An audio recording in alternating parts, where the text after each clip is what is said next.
And a good Thursday, everybody. Welcome in. Chasing Big Joe, 102.5 The Game. He is Big Joe Dubin. I'm Chase McCabe. Dr. Crane, Nick Frazier, back at the station on the ones and twos. Sean Mark is our on-site engineer. We are live at Hermitage Golf Course today. Pella Windows and Doors, their annual golf tournament that we are always excited to be a part of. A little toasty, but not too bad. A beautiful day for the links, and looks like another flight ready to go out. We're excited. Yeah, we are excited to be here at Hermitage Golf Course. I mean, this is the gold standard in Nashville, Tennessee. Joe was chasing the sheep around earlier. Actually, they were chasing him around earlier, wanting to know where their food was, but he ate it. So. I did. I'm not giving it sheep, and they can go eat grass. They can kick rocks and eat grass, man. No, it's packed out here today. Packed for this golf tournament. It is. So excited to be here and always enjoy it and all those good things. And it is Thursday, so the Titans continue to get set for the Colts coming up on Sunday. What's the spread in that game, by the way? We have any idea? I don't know. I'll look it up in a second. Probably. I'm going to guess Colts by 2.5. That's what I guess. I have no dog in the hunt. I have no clue. But Vegas knows. They always. Yeah. I know Robbie Stanley is convinced that the Titans are going to win. So it's good. Got to have hope, right? At least some sort of hope. Go in there and get it done. If you don't, you're 0-3, and then Colts are 3-0, and then you're looking for 2026, and then you start sending off the assets. Yeah, let's see. It is. You really think they're going to do that, though? If they don't, they're stupid. Right? If they don't. I mean, you know what you're dealing with here. Okay? I mean, they just why? I mean, again, in baseball, and you're 32 games out, and a team is really fighting to get into the postseason, they're going to want your best player, and you give up and get back a lot of things. I mean, some of those baseball trades have been nuts, like 4 and 5 prospects and players, and so I don't know. We'll see what happens, but if you don't win on Sunday, it's done. You're 0-3. Yeah. Less than 5% teams make the playoffs at 0-3. Right. And, look, you're not the Chiefs. You don't have that kind of pedigree. You don't have that kind of experience. You got a rookie quarterback. You got a head coach that, quite frankly, is struggling to be a head coach. Yep, you do. So, yeah, I'd love to see him win on Sunday. The Colts are playing with the raw emotion right now for Jim Irsay and Daniel Jones, as we said, thinks he's Dan Marino. Colts by 4.5. Oh, okay. Ooh, that's interesting. Yep. See Chase McCabe putting a little money on the Titans this weekend, would you? We'll see. See about that. I don't know. Like they gotta prove it to me. They haven't proven anything. Well, I can't say I'm going to pick them to win until I see them win. It's going to be more if they keep losing. The Callahan press conference is going to get shorter and shorter. It'll be more defensive, like with any team and any coach that's losing. It's the same way. And the last thing he wants to do is talk to the media. And after he walks out there and sees Koharski, he's like, "Oh God, not again." But that's what happens when you lose. And it's been far too often of winning season. 21, 20, 19. I don't count 8-8 as a winning season. I'm sorry. They just don't count to me. 17, 13. Munchak's last year was a winning season. I think 10, then they go 9-7 on and on. I mean, so there's not been really, 2000, 2008, 2019 were really good seasons. But overall, man, it's been a very just basic blah franchise. 615-737-1025 is our phone and text line, driven by WilsonCountyHonda.com. I'm going to let Dr. Crane do these honors because the first text that we have gotten on the Chasing Big Joe show today, if my computer would load it for me, is, well, maybe because I had it and then it went away. It's from Fat Hog in Murfreesboro, and he says, "Hey guys, I'm not much of a soccer fan, but can Nashville SC get some love?" Dr. Crane, give us our Nashville SC report. Yes, sir. They will be playing October 1st in Austin, Texas for the U.S. Open Cup final. That was finalized last night between Minnesota and Austin. So they will be going on the road for that. They resume MLS play against Orlando this upcoming weekend. So they have a few guys that have been injured. Johnny Perez picked up an injury. Jason Palacios came back from a sickness and played in the U.S. Open Cup semifinal this past Tuesday. So a lot's going well for Nashville right now. I mean, sure, they might be still, on the ropes when it comes to MLS play, but they're top four. I mean, they're going to be going to the playoffs and they're going to be competing pretty tough. So it's a good run for Nashville right now. You were there the other night, right? I was, yes. How was the crowd? It was a light crowd, but they were pretty loud. I think the attendance was 14,323 or 328, something like that.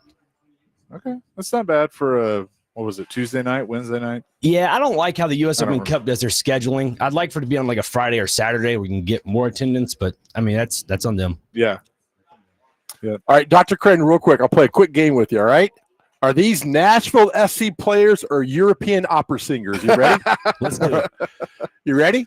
Jose Carreras. Is he a European opera singer or a Nashville SC player? Jose Opera singer. Carreras. Attaboy. What about Juan Diego Flores, European opera singer or Nashville SC? Opera singer. Juan Diego Flores. You are correct. Let's keep going now. Rene Papi, soccer player or European opera singer? Rene Papi. Go with the opera singer. My man, you're killing it today, pal. Let me give you a couple more here. I'm proud of you for doing this. Okay, here's one. Peter Pears, opera singer or Nashville SC? Sounds like my neighbor. I'm going to go with opera singer. God, you're killing it today, man. I'm so proud of you. All right, that's all we got right now. We'll circle back around to this game in a little bit. Joe, would you like for me to But the name fact off that- a soccer player for you? No, because I really Yes. don't care. Yes, Go ahead. please All right. do. All right. Please don't say you don't care. I Patrick won't allow it. Yazbek? Yeah, there you go. Excuse me? Patrick Yazbek? Patrick who? Assback? Yazbek? Yes. Yazback. Okay. Australian midfielder. Because this is my grandpa. I'm like, get your ass back over there, boy. That's a soccer player? Yeah, that's Nashville's starting midfielder. Yes. Okay. Well, good then. He's Good for new. them. They just got him, right? This Yeah, year last season. Middle of last season. or last season. So Gotcha. hold on. I am totally ignorant about this. So they're playing in a championship that's not MLS? Yes. Correct. They do like an in-season Lamar Hunt U.S. Open tournament But why so late in the season? because it takes like 4 months to do. I think they started this in like June. Am I right? Or That's correct, yeah. Am I right? A little bit before June, around that time. They just include But, see- like the USL, the USL2, NPSL, like all the sanctioned professional leagues in the North America, especially US. So I'm going to ask you a really stupid question, Dr. Crane. I apologize for this. If they win this championship, is that considered a pro championship on the level of winning the MLS? It's like a tier right under it. I mean, people are going to knock it. I mean, I would count it as a professional championship because it's a professional team winning a championship. But I think Corey Curtis said on Monday, it's like the Nashville Predators could have claimed winning the President's Trophy as something like that. You could equate it to that, but I still think you're winning a tournament. I'd count it as one. There are some people that are saying that it would be the first major championship for a Nashville sports team. Not even close. I'm going to respectfully disagree because I would now if it's the MLS, I would say Sure. yes. But to me, this is like a tournament. Winning the President's Trophy is not a championship No. nor an award. No. It's just like, you're the best team with the best record. Right. This is all, Dr. I'm so glad you're like our translator. And this is all so confusing to me. It's just like one championship and win. So what if that Mukhtar dude gets hurt in this Austin Cup? Right? So don't you want him for MLS? Yeah, I mean, Johnny Perez got hurt recently, and that's been one of their up-and-coming wingers, and he obviously, I just said he got hurt. So, I mean, anything could really happen in any tournament competition. So, I mean, it comes with the territory. But as for the championship thing real fast, I look at, you could win a treble, meaning 3 different championships. If you win a U.S. Open Cup, that adds to that championship resume. So, I mean, I'm not trying to defend the narrative of it is a qualified championship, but, as a Nashvilleian through and through, I'd just love to see a championship come to Nashville. Yeah, I Sure. mean, I hope they go in there and win. I have no problem with them winning. I just need to figure out where this ranks in the pantheon of good and great and trophies and all that. So go down and win the good and then figure it out. So they're still very much in the MLS race, right? Absolutely. They're top 4. Top 4. You know who's the top 1? You. You guys should look in the mirror. Y'all are number 1. Yep. Yep. We Okay. try. All right. We try. Well, Fat Hog, is that what his name was? Yep. Here you go, buddy. 615-737-1025. Dylan in Antioch says, when we talk about NSC, can we just be happy with them being good and not complain about whether the U.S. Open Cup is a legit trophy or not? Thanks. That's all I see on Twitter. There you go. We did. All right, yeah. I mean, I had questions. I was curious to know where all this all ranked, and now I know without making like, oh, that's dumb. That's who cares. I hope they win every game they play. Yeah, me too. I think it's good for the city for them to be successful. Mhm. So I want to see all 3 teams successful. I want to see the Sounds be successful. I mean, it's good. And by the way, Nashville Stampede could actually claim the first championship if we're just talking about Oh, championship. stop it. Did they win it all last year? They won their first year a couple years ago. Okay. Yeah. All right. Good. I will not stop it. You can't make me. win championships, or what's the goal? I mean, that's right. That's why the question I asked Borganzi, they're in training camp. I mean, the goal is to win the Super Bowl. That's the only goal. 31 teams every year should be massively disappointed they didn't win the Super Bowl. Yep. We're watching the I'm now catch up with you on the Cowboys documentary on Netflix, right? What episode are you on now? 5. All right. Oh, okay. What's Jerry Jones' goal every year? Win the Super Bowl. That's it. That's all he talks about. That's all he talks about. Win the Bartolo on that thing too. The owner, the 49ers old owner. Yep. Super Bowls. That's all. Champions talk about championship things, not whether or not I can get to the playoffs. So I want that at Brady, Jordan, Gretzky, all those guys talk about championships, not can we get in the playoffs. So I thought the Jerry Jones part of that's like, that's cool. Always talking Super Bowls, man. That's what's important. 100%. We're live today at Hermitage Golf Course for the Pella Windows Indoors Golf Tournament. Excited to be here. We'll tell you a little bit more about what they're trying to accomplish today as we go along. Also, we'll talk some high school football at 1:30 and continue to get you set for the Titans and the Colts. Also, the Preds were on the ice today for training camp as it is officially here. We'll be there tomorrow. Looking forward to that. It's Chase and Big Joe, 102.5 The Game.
Chasing Big Joe, 102.5 The Game on this Thursday. We're live at Hermitage Golf Course, the Pella Windows Indoors Golf Tournament. And we'll continue with the Titans in just a second. But, Joe, our question of the day. So we've been talking a lot this week about, mentors and people that mean a lot to you. Last week we asked what was good in your world, and we're talking about leadership, like with Archie to Peyton Manning and what an example he was for them and other people around the world. So we want to know today, who has had the greatest impact in your life? We just want to know who's had the greatest impact in your life, maybe made you the person you were, gave you advice, helped you get from A to B, but who's had the greatest impact in your life?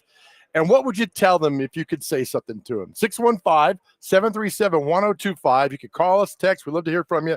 But who's had the greatest positive impact in your life and why? Well, I have several answers to that question. My grandfather is one of them, but, this question kind of stemmed from today, believe it or not, is 4 years since my dad passed away. And it's weird. It's like I woke up this morning and immediately it was just like, yeah, oh yeah, this is the day, isn't it? And he obviously, he had a very big influence on me. Both my parents, I've been very lucky to have two extremely supportive parents, mom being a teacher. I think I learned patience from her and stubbornness and right, yeah, strong will from both of them. And so that's where kind of this question came from today of remembering him. 4 years. It's been 4 years. Well, his legacy lives through you, so never forget that, and done a hell of a job of carrying that on. So that's the thing. We always harken back to our parents or grandparents. My grandpa, man, he was the greatest man to walk planet Earth. Him and Jesus, man, are on that pedestal for me. And so, I had zero father in my life, but my grandpa stepped up. And here's the cool thing about my grandpa. Not once, and my dad was a piece of garbage. And not once, I'm telling you, not once did my grandpa ever put him down. He had so much he could say and do, but my grandpa never put him down, only remained on faith and God and Jesus and raising me and my brother and my sister and helping us out to do that. So the impact that he had on me, I carry that with him. And now I look at my granddaughter the same way. So the positive impact, it's not so much words, right? Like with your dad. I don't know how open he was to you. Most dads usually aren't.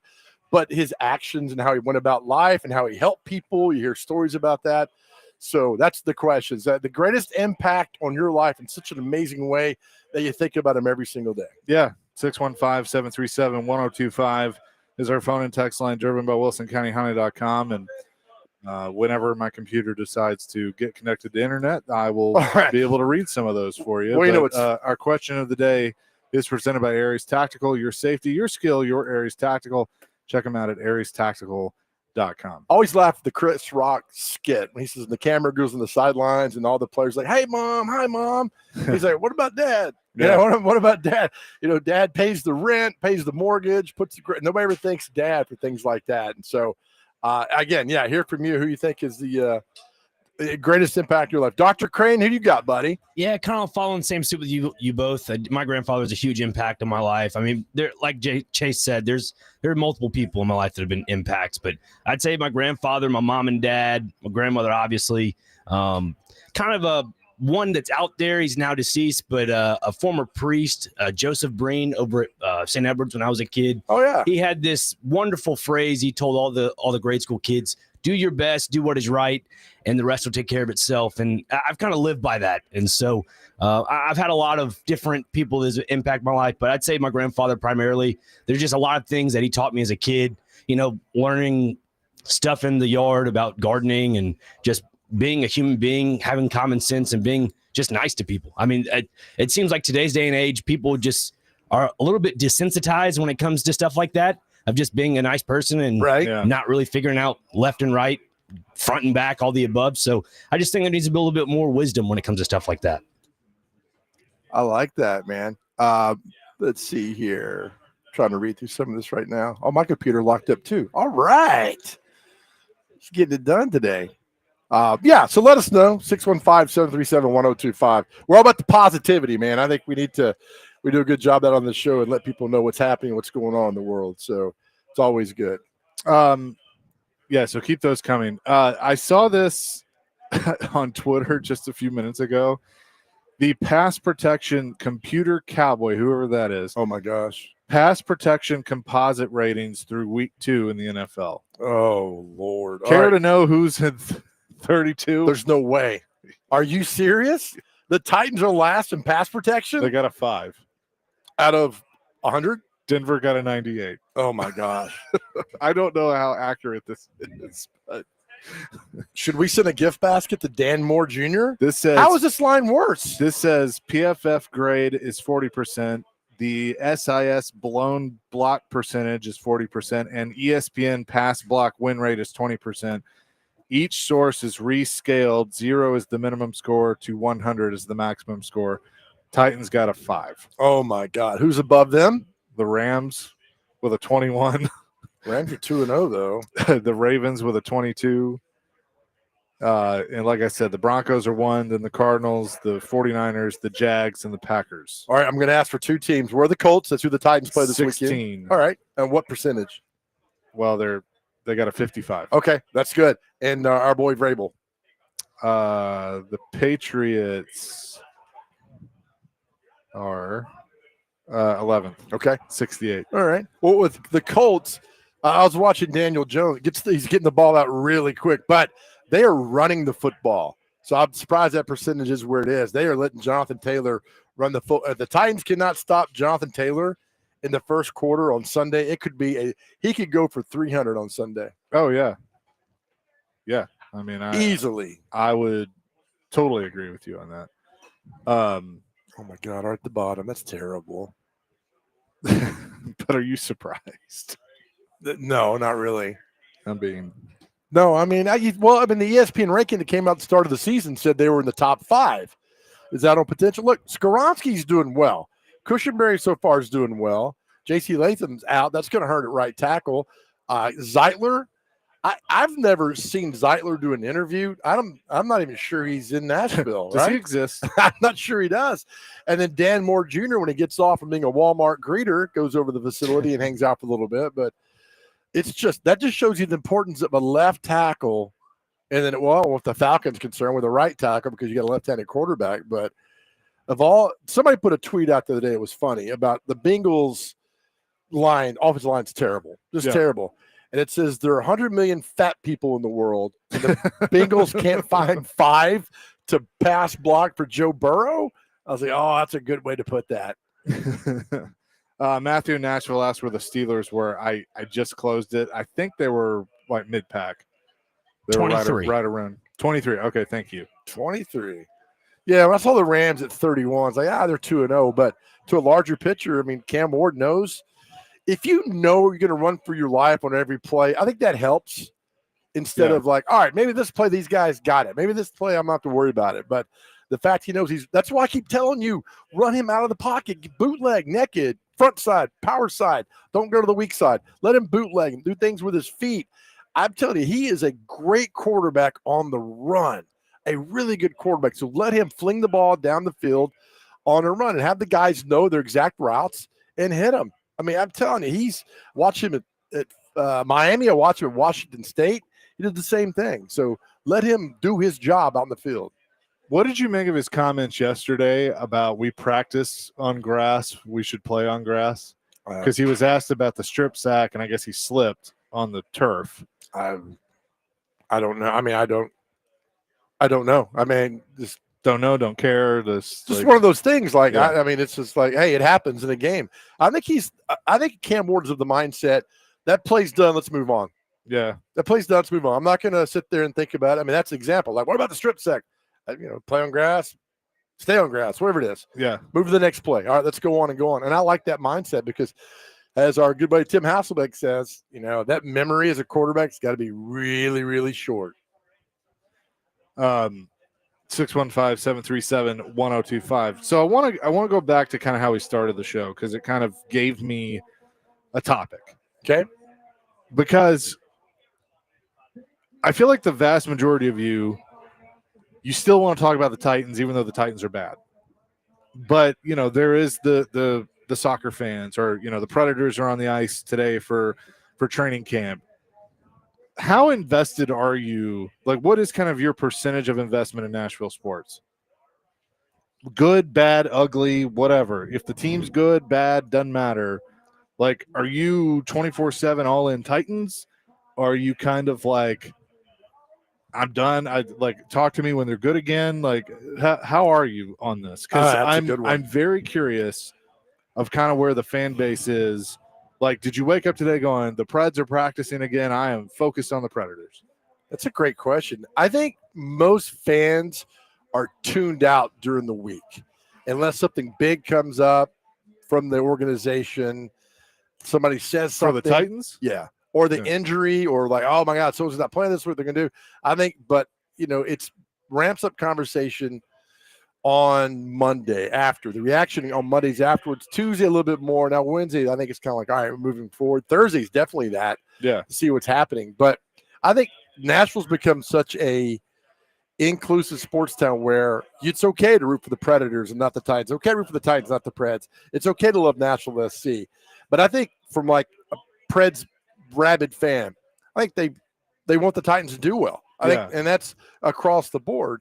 That's what I get. So I think and plus college football. I mean, you got well, and throw Vandy in Tennessee in there too. Yeah, what Vanderbilt's doing. I think Vanderbilt right now is the best story. Yeah, is 100%. the best story in the state of Tennessee. But I want to know the average fan, or the fan, your percentage of investment right now. Like, even before I did this for a living, like today, like I woke up today going, all right, Predators are what Trot say, is Evangelista re-signed yet? Like, I was kind of invested there. I'm not a huge soccer fan, but from the, I keep up with Nashville SC when they're doing well, and obviously want that.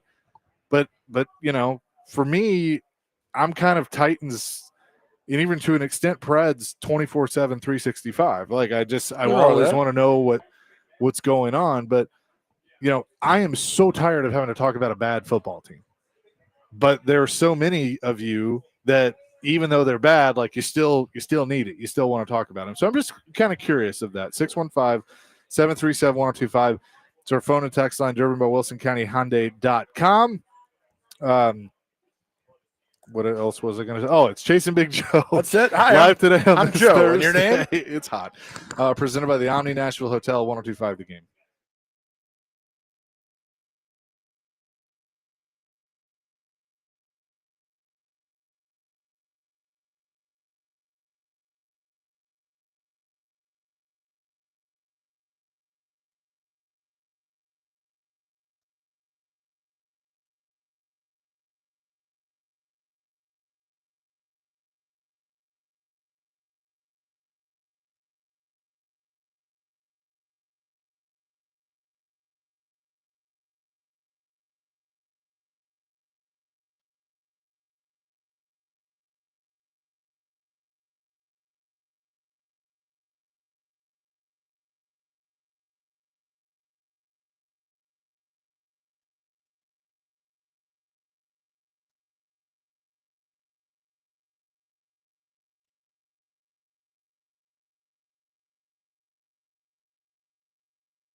I like the theme today, Dr. Crane, chasing Big Joe, 102.5 The Game, out here at Hermitage Golf Course for the Pella Windows and Doors Golf Tournament.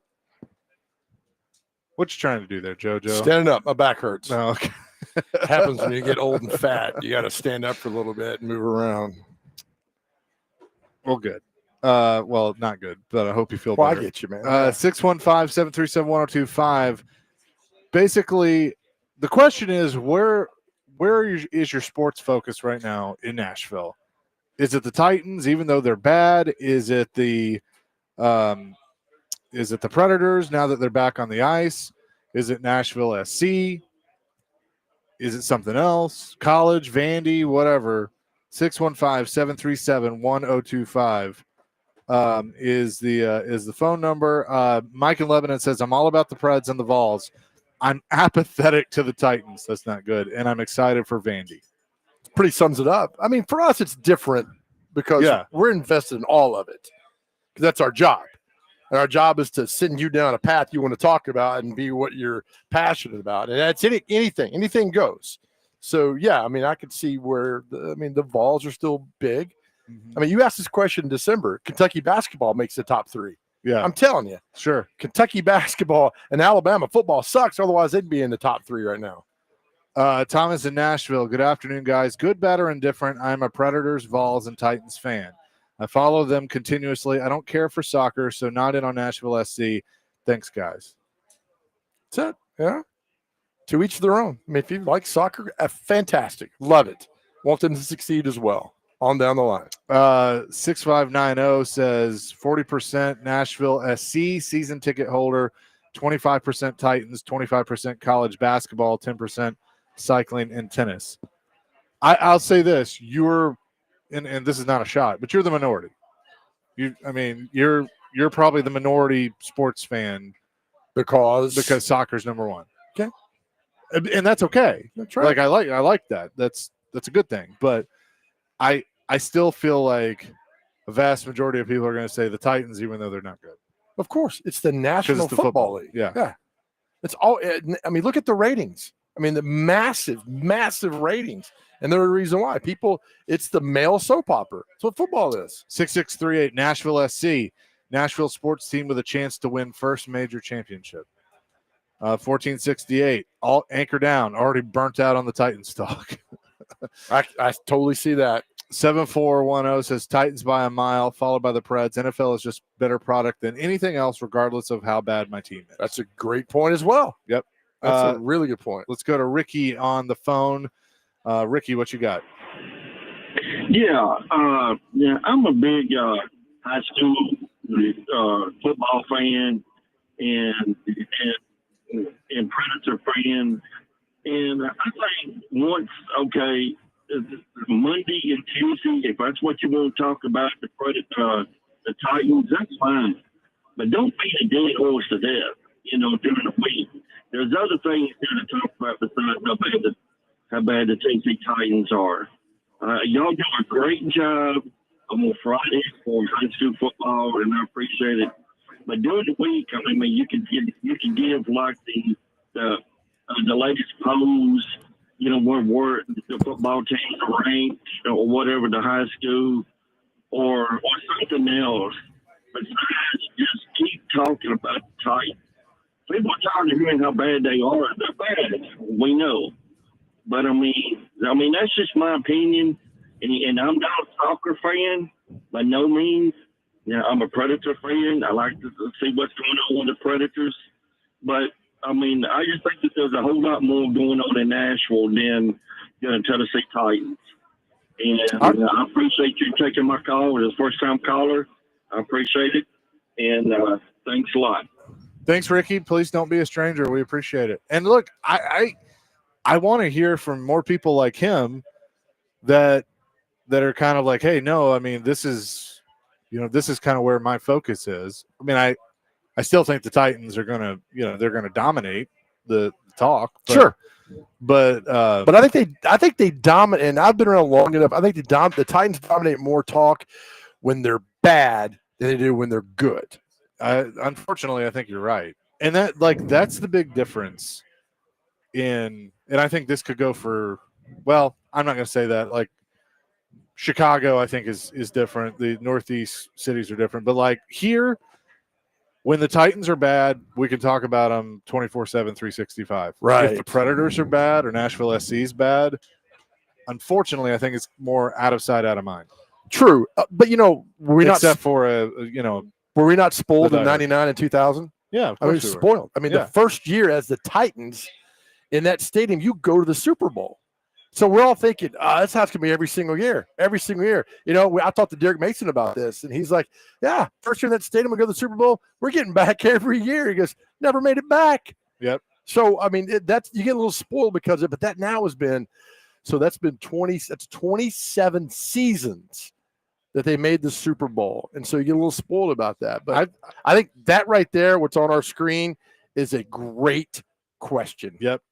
John in Nashville says, I think we got a lot of NSC fans listening to the show, so we appreciate you. Says NSC, then Vandy, then Preds, then the Titans. So good. There you go. Chad says Titans, Nashville SC, and then the Thundering Herd, and you got mad at him.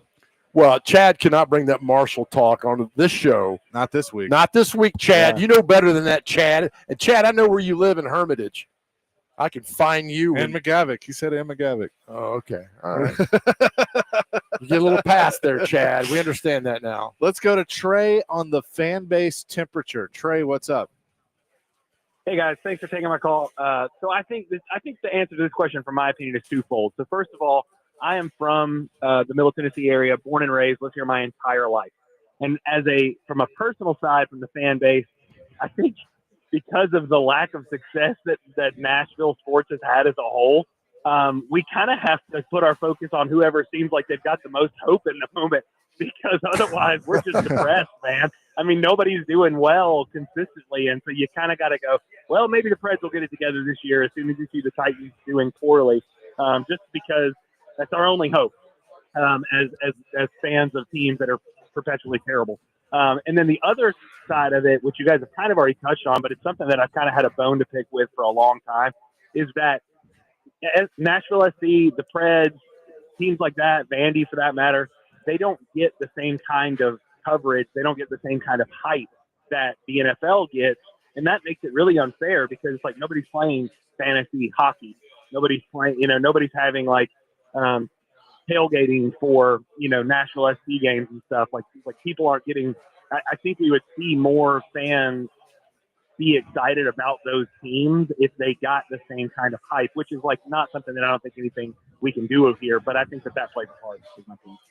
Great point, Trey. Thank you, buddy. With all you're talking about, winning. I mean, Dr. Crane with the National SC last year was at 23. They did really well. Yes. The 22-23 season. That's correct. And I mean, my timeline was full of that soccer, because it comes back to winning. I mean, it's pretty simple. You keep winning like that, the timeline and people recognize what's going on. Now it's like, I can't tell me people tell me, Titans lose again on Sunday. They don't really follow that closely. Yeah. It's like, yeah, they did. But he's right. I mean, the fan base temperature is something you have to take almost on a weekly basis to do that. And he said a great point. We follow the team now in Nashville who gives us the most hope to win a championship. Is that Nashville SC right now? It's not the Titans. Yeah, I mean, right now the Nashville SC is the closest one, I think. By the way, Barry Trotz had a great line this morning when asked about expectations and things like that, because there's not a ton of expectations with this Predators team after last year, right? And he said, well, the last 2 years we've proven everybody's expectations wrong, so let's go for a third one. Oh, nice. And you know what? I appreciated that. I know there's going to be some of you that have made your decision and you're not going to laugh at anything, but I laughed at that. Like, I was like, oh, you know what? I appreciate that sense of humor. But again, start winning, and I mean, it changes look at Vanderbilt. 3-0 with a chance to go 4-0, maybe 5-0, go to Alabama. If they're 2 years ago, we very rarely talked about Vanderbilt football. They were terrible. Right. And we talk about Clark Lee, man, is how much longer? I mean, he's a great guy, but what's going on? And now in 24, they turn the page. It could happen. And I love the fact that Vanderbilt's being talked about so much, but winning is the prescription for everything. 615-737-1025. Where is your sports focus right now? A lot of you weighing in on this. Scott, we'll get your call. Coming up next, Chasing Big Joe live at Hermitage Golf Course, 102.5 The Game.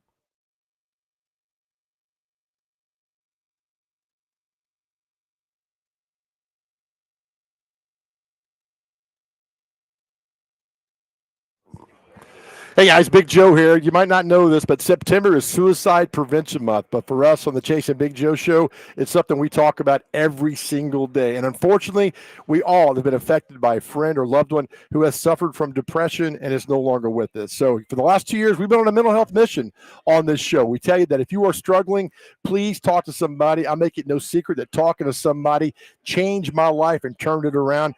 I want to know if that you're in that dark place. I want you to know that help is around the corner.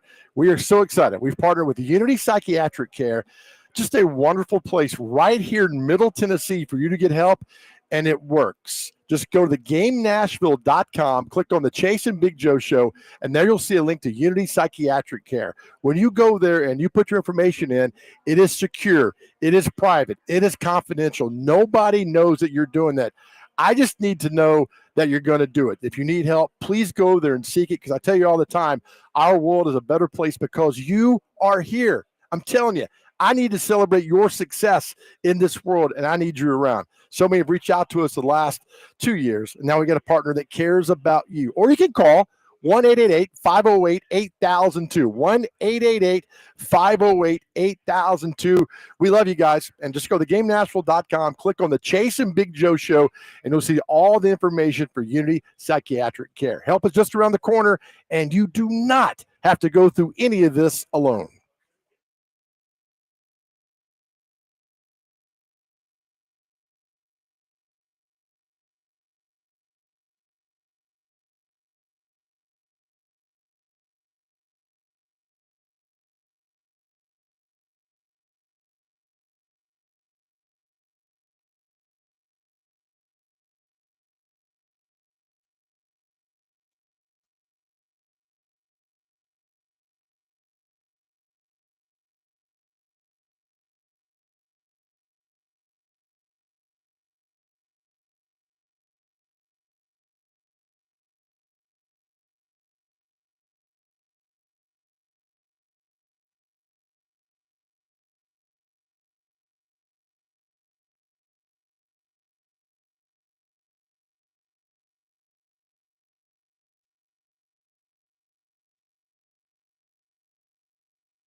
Chasing Big Joe, 102.5 The Game on this Thursday at Hermitage Golf Course, the Pella Windows Indoors Golf Tournament.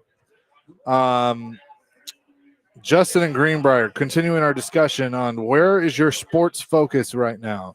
The Titans aren't good. Predators just started their training camp today. Nashville SC in contention to win the U.S. Open Cup and also in contention for the MLS. Plus there's Vanderbilt, Tennessee, college sports. Where are you at right now? Justin and Greenbrier says, I will just ask for Christmas to come early and have Nashville SC, the Preds, and Vanderbilt to all make serious pushes for championships. The Titans are buns, and they don't seem to be getting any clue anytime soon. There's your temperature right there. That's a great text. Thank you. And I don't think we're prepared. And call me crazy on this. I don't think we're prepared to see Vandy go to the college football playoffs. I don't think we're mentally prepared. No, because nobody believes it's Right? going to happen. I mean, 3-0. They got Georgia State this weekend, Utah State next week. So 5-0 headed to Alabama. Hopefully. But yeah, right. But after the way they played at Virginia Tech and South Carolina, just manhandled those teams. I don't know, man. I don't think mentally we're prepared for, which would be great heading and talking about December, covering that. That's not on the list of things that are going to happen in December, but it'd be damn great if it did. Scott wants to weigh in on our conversation. Scott, what you got? I'm glad to be able to just get the chance. This is just my 2 cents, but I personally, like I said, I'm a Preds fanatic, and I tune into this station all day during hockey season. And if I'm in a meeting or something and miss some Preds talk, I go back and I watch the YouTube. The amount of Preds coverage here, I'm thrilled with it personally. Titans, I just haven't been listening as much because every program it's all Titans all the time, and they're not a well-run franchise. They're not as interesting to me. The NFL is not as interesting to me as the Preds are, or my first love is SEC football, and I'm really kind of disappointed at times with the lack of talk on SEC football, and especially SEC basketball, which there's none. There might be a mention during the SEC tournament when it's played here, but that's it.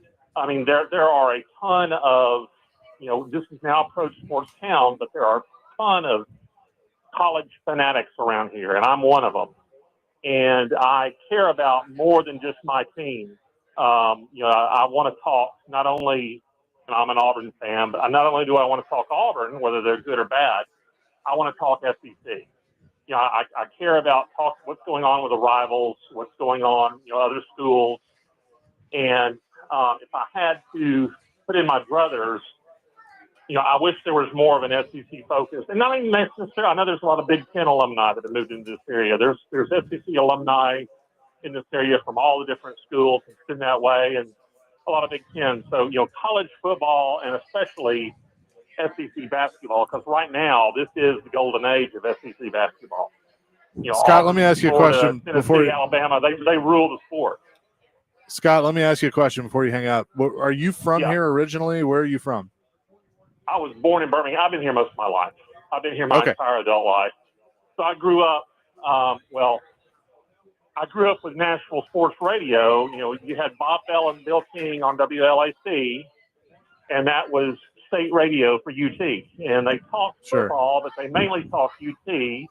And, talked a little bit about Florida because Florida was the number one, rival of UT during the early 90s period.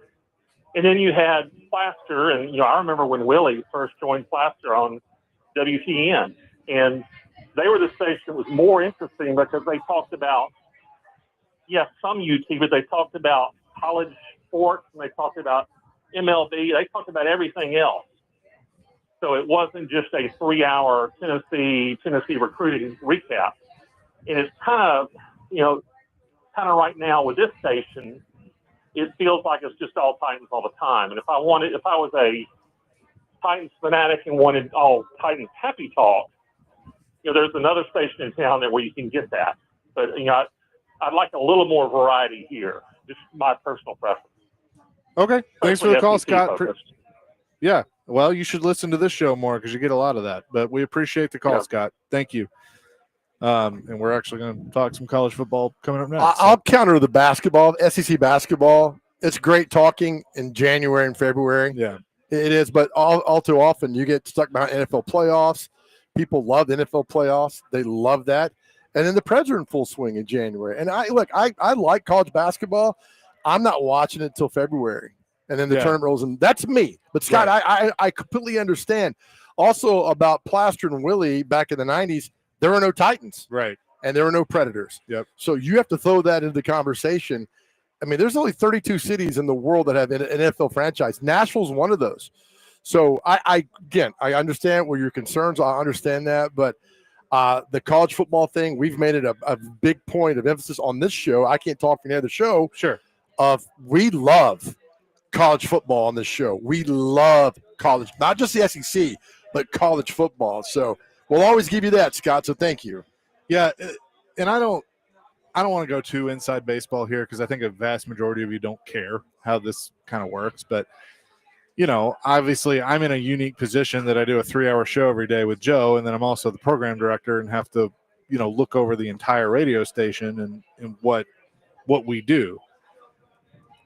This city has grown so much that it has changed from you were probably born and raised here and you talked UT and Vandy, and like you said, before the Titans got here and before the Predators got here, to there are people moving from California. There are people moving from down south. There are people moving from up north. I mean, it's a melting pot.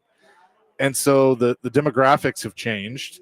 And while the Titans are a constant because they're the NFL, there are people that, they want to hear about the Falcons or the Bucks or their team or whatever.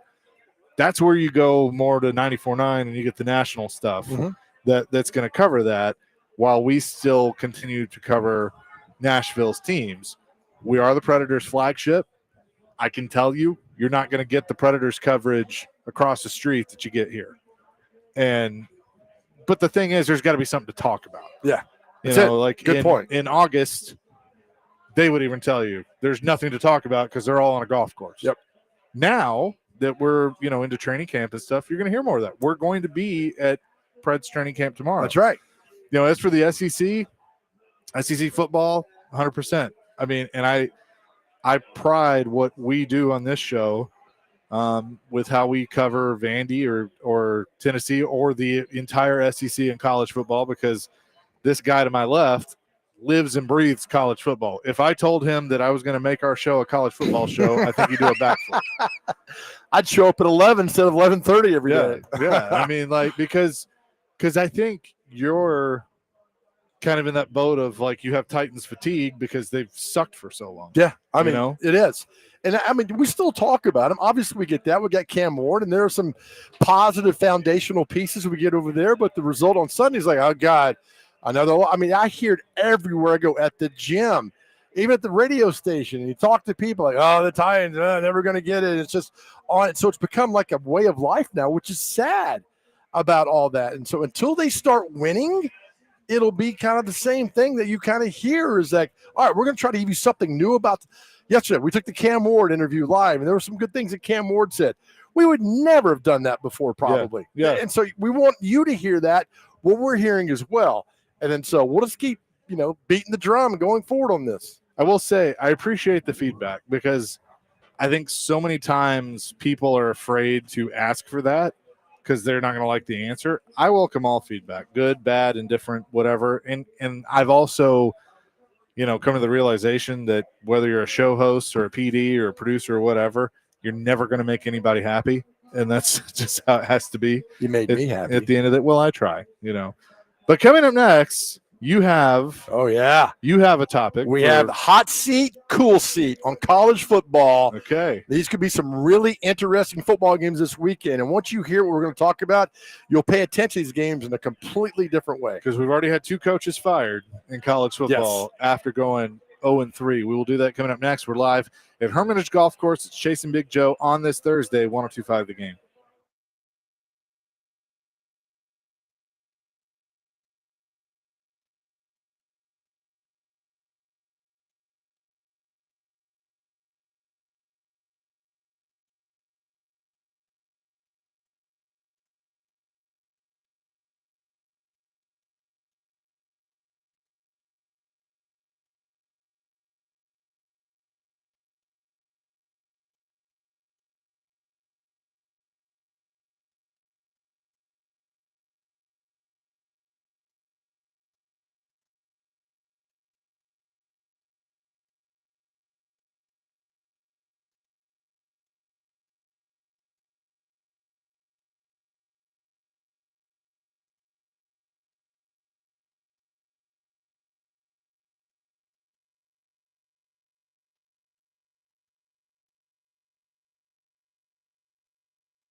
Hour number 2, Chasing Big Joe, 102.5 The Game on this Thursday at Hermitage Golf Course. The Pella Windows Indoors Golf Tournament going on. There's people rolling out for the, I would assume, 1 o'clock start. You know, you can tell who the worst golfer is at things like this because it's like fun golf tournament. Yeah. Whoever's dressed the best Is usually and has the worst. best equipment Yeah. has the worst. It's the guy. It's the John Daly who rolls up at 12:59 Sig hanging out. with his bag he just picked up from Dollar General. That's the guy. So, a buddy of mine on our baseball trip we went to, they had one of those at the one of the games. They had the auction table, like you do the silent auction, you know, and buy stuff.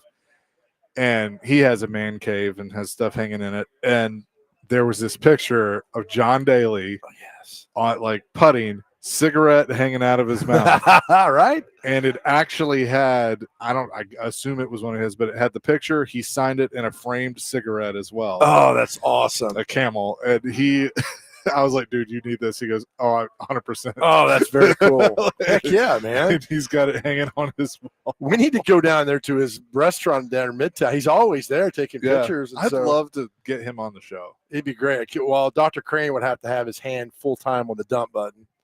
Well, maybe we tape the interview. We had years ago, God bless him. He was so funny. May he rest in peace. Ralphie May on. Oh, yeah. And we I had remember. I think I remember this. You're the one that came to us and said, I don't think we could air this because there were so many F-bombs, nothing made sense. Yeah, right. And he just went, he probably had 500 F-bombs. It was funny because we had to tape it. It was like, we can't air this because there was no continuity to it at all. So, but yeah, go down and see John Daly. It'd be a lot of fun, and maybe we'll do that tonight. All right, you have the hot seat, cool seat list. All right, so this weekend, a lot of big games. I know it's only into the the fourth week of the season, but some big games going on. One of the hot seat games this week is Arkansas-Memphis. Now, you might say, all right, it's Memphis, Arkansas. If Sam Pittman loses, he lost last week to Ole Miss. It's already bad enough. But if you lose to Memphis, and look, there's a lot of Arkansas fans in Memphis. There's a ton of them in Memphis. You lose, you're done. You lose to Memphis, non-SEC, and one of their biggest rivals, you're done. I agree. And I think they're going to lose to Memphis. He's done. I think Memphis beats him. It's at Memphis. I don't know. I'm not sure. I think it might be in Arkansas. Hang on. I'm not sure. I think for some reason I think it's at the Liberty Bowl. Man, I hope it is because that's just down the road from Graceland. There's a couple miles in Mid-South Coliseum. It is at the Simmons Bank Liberty Stadium. Oh, good job, Chaser. Oh, even worse. And they'll make Pittman walk back. Arkansas is a 7.5-point favorite. Tell you what, Memphis isn't half bad, man. But that's a game like for Sam Pittman that he's got to win that game. Yep. His fate might already be sealed anyway. All right, Gator Mike. I know you warned me about Billy Napier, but if they go down, all right, Florida takes to Miami this week down at Hard Rock Stadium. If they go down and get blown out, he's done. He might be done this weekend. I don't care how much money you pay him. You've already lost to South Florida. Now you've lost to Miami. You're going to keep him around to lose to Florida State? Miami is a 7.5-point favorite. Here's what you got, Florida fans, after this weekend. You're at Miami and then Texas. Where's that game? Gainesville. Okay. They might win that game because Arch sucks. But at Texas A&M. Loss. Mississippi State in Gainesville. Yeah.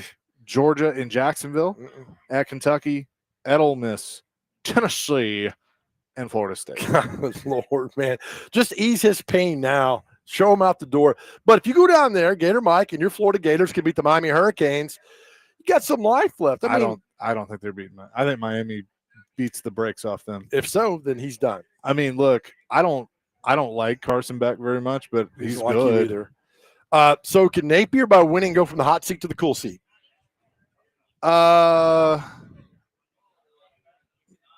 Does a win over Miami go from the hot seat to the warm seat? It'll cool it off a little bit, but I don't think it saves him. Okay. All right. I think now look, if he beats Miami, he beats Miami and Tennessee, then yeah, he probably saves it. I think if he beats Miami, it's like, all right, let's see what he can do the rest of the way. But if they get torched by Miami like 38-0, Yeah. he's gone. Or if they lose to Georgia, like 45-3, something like that. Our next game is Oklahoma at Auburn. Before the season started, Brent Venables, and not a lot of people in Norman were happy with him. They've got up to a great start. They're ranked in the top 12, I think. I actually think they're pretty good. They're playing Auburn. And here's the funny, isn't it the two quarterbacks who left both schools? And Oklahoma's quarterback from Auburn, Auburn's quarterback from Oklahoma. I know Auburn's quarterback is from Oklahoma. Is that how that is? No, Mateer's from – where did John Mateer come from? Washington. Who just said that? There Washington State. Okay. Thank you. So That's right. So, but Auburn's quarterback is a former Oklahoma. Correct. Okay. Yes. All right. I know part of that was correct. Where's that game being played? Norman. All right. So if Oklahoma can knock off Auburn, who's playing really well, Venables, it's like, all right, he's doing good. He got it going on. And I think right now, because the way Auburn started out, Hugh Freeze got off the hot seat a little bit to the cool seat. I don't think Auburn's got money to start firing coaches because they still owe a lot of money to Harsin and a few other people. But I think that game for Brent Venables, does Oklahoma play Texas in 2 weeks? Is that the Red River Shootout? I think it is. That is correct, sir. Next week they have Kent State and then Texas. Okay. So Brent Venables gets on the cool seat pretty good. And I don't think Freeze gets on the hot seat so much. Hang on real quick. If you had to guess, what do you think the line is? Oklahoma by 7. 7.5. 7.5. So got that old hook in there, man. Yep. Another game, not SEC, but Nebraska and Michigan. Now, Matt Rule's done a good job at Nebraska kind of turning the narrative around. Fine. So a big win over – anytime you beat Michigan's a big deal. I don't care if they're 5-8 or whatever they are. So that's a good – Matt Rule's done a really good job at Nebraska from turning them from like we can't do anything to like, hey, we could do something here and have a shot at this. So that's a big game for Nebraska because you always want to beat Michigan. I grew up in the 80s, as most of you guys did, in the 90s with the Tommy Frazier's and how well they played. Nebraska was always in it every year, and since then they haven't been in it. So this is a big game for Nebraska and for Matt Rule. Nebraska at 3-0, and this game is in Lincoln. Ooh, Michigan is a 1.5-point favorite on the road, and am I correct in saying they will be without their coach, right? correct. One more game. Yeah. Nebraska fan, if you were out there, answer a question for me because I was told that 70% of the seats in Lincoln are outside the 20-yard line. Oh, wow. I don't know. So if they have 100,000, that means 70,000 are outside meaning the end zone and the upper decks, all those outside. And I've always found that fascinating that so many people are outside the 20-yard line looking down upon you. I'm just curious. If you're a Nebraska fan, please validate that for me because as much validation as I can get in my life, the better it is. I think anything with Michigan, though, like you don't do it until all the sanctions are taken care of, and then But they're ranked 21st right now. Well, so, I think they're 2-1. I think they're fine. I mean, Harbaugh left them in a mess, big time. So I think Michigan will be fine. I mean, as long as they keep beating Ohio State, they're good. And that's the main thing. Beat Ohio State, you got no problem. But Sam Pittman and Billy Napier, this could be a big weekend for you guys because you could move. I think Pittman's still in the hot seat, but losing to Memphis and Liberty Bowl could be the one where you're like, hey, Sam, why don't you walk back to Fayetteville? We're good. I'm going to put you on a Greyhound. You ever been on a Greyhound? No. Your parents, God bless your Probably. parents. Yeah. They never put young Chaser on a Greyhound. They did not. No. I had to ride a Greyhound one time from Nashville to Birmingham when I was young. And I don't remember I was going to Birmingham to see a family relative or somebody on a Greyhound. So I'd put Sam Pittman on the old Greyhound back to Fayetteville. Yeah, I would say looking at just kind of the standings right now, through 3 weeks, Napier's seat is probably the hottest. You agree? I think Pittman's maybe right there. But who gets fired immediately? I think if you lose to Yeah. Memphis, you could be gone. No, see, I don't know. They've only lost one game. So I don't know. That's a really good question. So they're 2-1.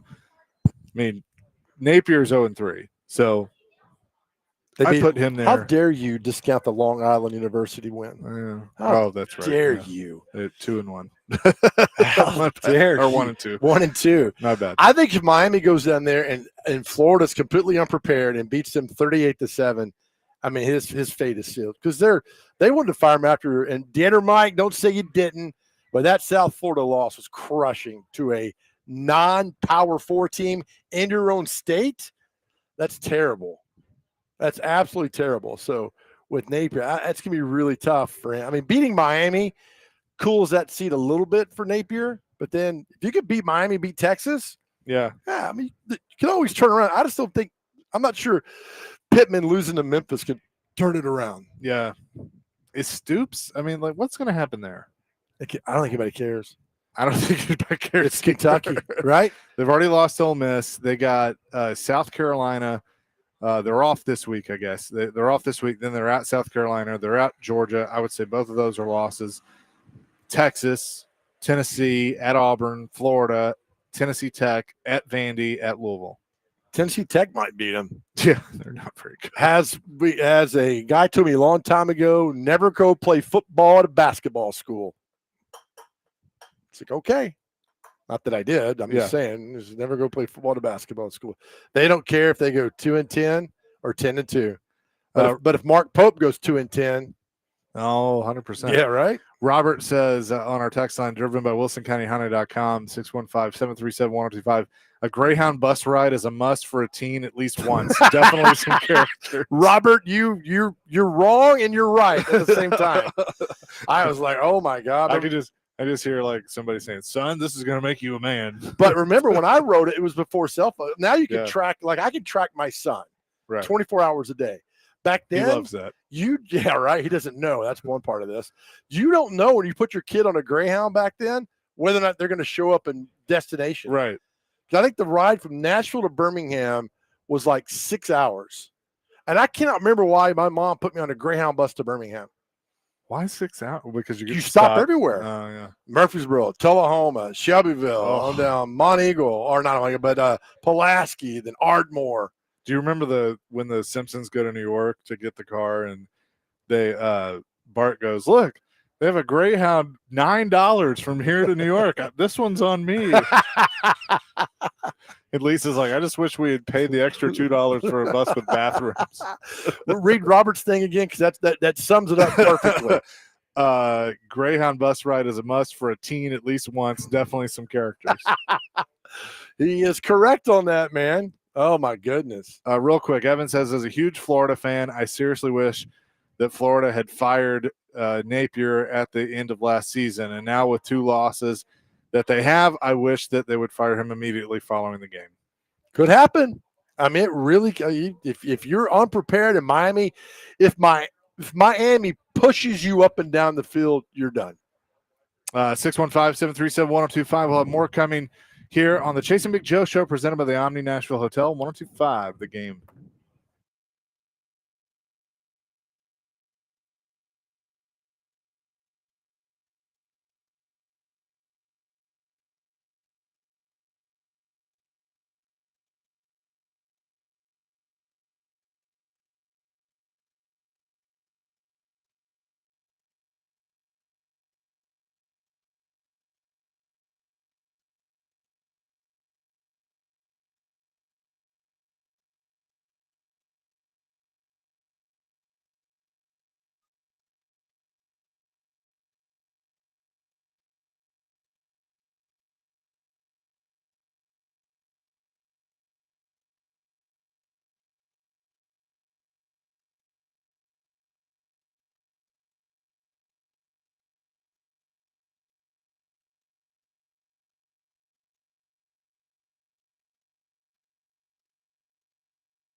Hey, are you going to the Titans and Colts game on this Sunday? Then stop by John Bon Jovi's before you head over to the stadium and join 102.5 The Game for the pregame with Big Joe, Derek Mason, and Chris Sanders from 9:30 to 11:30.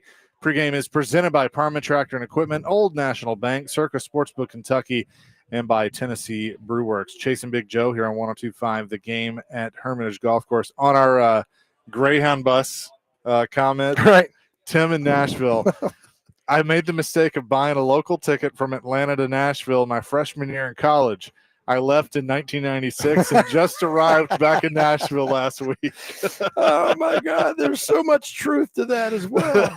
Oh, man. Oh, that's wonderful. 29 years ago, he left. He Now finally he's made back. it.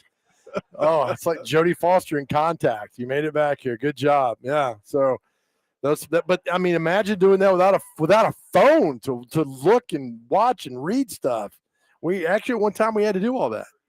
Our question of the day is, who's been the most influential in your life? And I don't have just one answer. I mean, this kind of stemmed from, I told you this morning, like, it's been 4 years since my dad passed away. And Today. this was the question you came up with. But like my grandfather, was basically a second dad. And my dad would even say that. My dad would say that his most influential person was my grandfather, that was my mom's dad, Right. not even his dad. And then, of course, my mom and, like, everything that she's done for me and what I've learned from her. It's funny. People that knew both my parents before they had me will look at me and go, yeah, you got them both. Yeah, right. For sure. And that's the thing now is what's happening in the world. We look for the positives and things that influence us and made us who we are. And there's a lot of those out there. So it's not necessarily a mom or a dad. It could be a neighbor, a teacher, a coach. I mean, we're all fortunate to have those people in our lives at some certain point. Like my coach at junior college, I couldn't stand him. But now, my God, I quote him like 5 times a day. I mean, just things that go on. And so it's the old Bible verse, give thanks in everything. So there's people come in your life that you're truly, truly thankful for, that lift you up and take you to a different level. And that's something you should never forget. I'll tell another one that's not a family member. He was our basketball coach at FRA when I was in high school, Glenn Tackett, and I still keep up with him. He knew that I was not very athletic. I was in PE, and he saw me dribble a basketball, so he didn't ask me to come play on the team. But Right. He wanted me to be the manager, and I kind of fought him on it at first. But I'll never forget the day I had a little fender bender on the way to school, and was really bummed out. And I just was like, he made me feel better, and I just said, okay, you know what, I'll give this a try. And ended up doing that 3 of my 4 years in high school, and it was the best decision I ever made. It helped me, make relationships, and it also kind of helped. I knew I wanted to do something with media, but knew that I wanted to do it with sports because, again, not very athletic. But Coach Right. Tackett, for sure. Got you in your way. I like you talk about influential people, disappointing. Like, I never want to disappoint my mom. I remember my first speeding ticket I got on Two Rivers Parkway in front of the wave pool. And I never paid it, right? So I just maybe they'll forget about it. My mom one day was like, hey, how's it going? Like, pretty good. She's, anything you need to tell me? I was like, no, I love you. She's like, anything all you need to tell me about your car? I said, no, it's running fine. She's like, you forgot to pay this. You forgot to tell me about it. I'm like, what are you talking about? That wasn't me. It's like, oh my gosh. I'll never forget. You can't BS your mom. You can't. They know way too. I know your mom's the same way. You just can't. They know us. And I was like, oh my God. And I vowed, like, oh, I can't do this again. Okay. So that's probably one of those moments where, like, now my mom would always get me on stuff like that when I was in the car because I couldn't escape. There was like, there were thoughts of, do I just jump out and roll on the right. road? See ya. But I will never forget. She picked me up and from school, and I wasn't the best student, mainly because I'd get bored and didn't want to apply myself. And I was like, okay, it was progress report day, and I was like, okay, maybe she'll forget, maybe she won't know. And so she's like, how was your day and all that? We're just making small talk, and we're like halfway home, and I'm like, oh, I'm good. I've dodged this.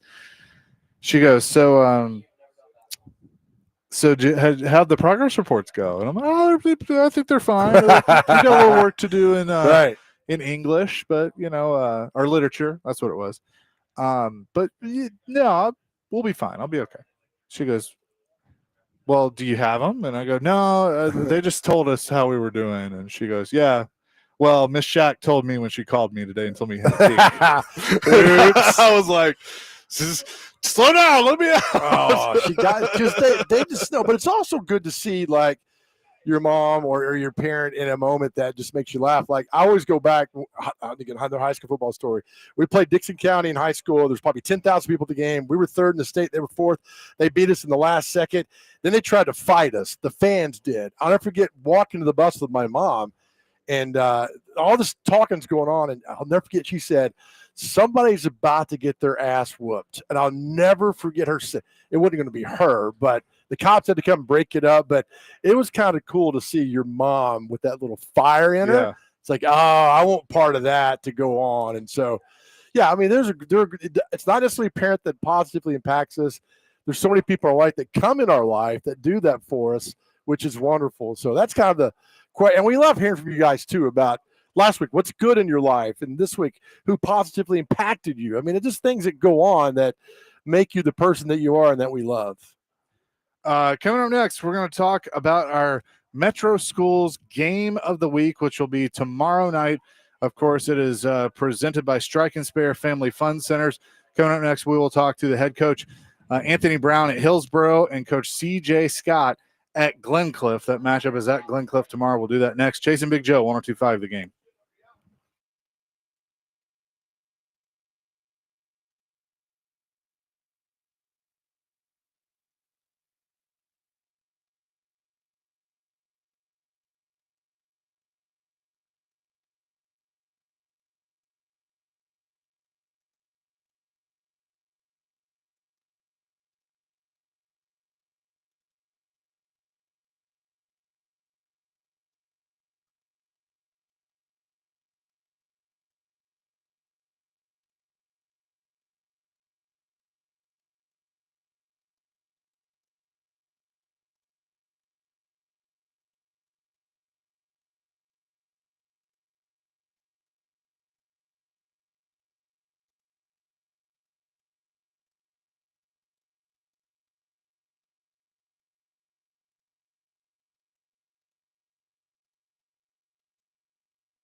Chasing Big Joe, 102.5 The Game on this Thursday, live at Hermitage Golf Course.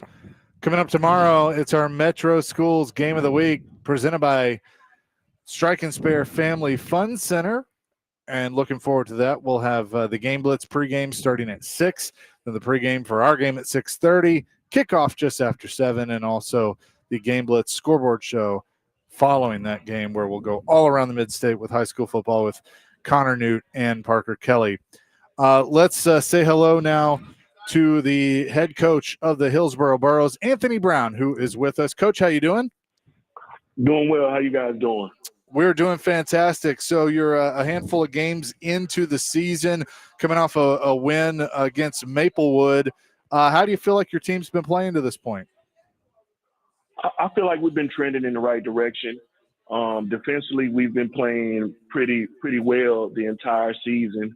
Prior to the beginning of the season, I started quarterback towards ACL. So I'm working in a new guy, Jonathan Frederick. He's been coming along, doing a great job of leading our team.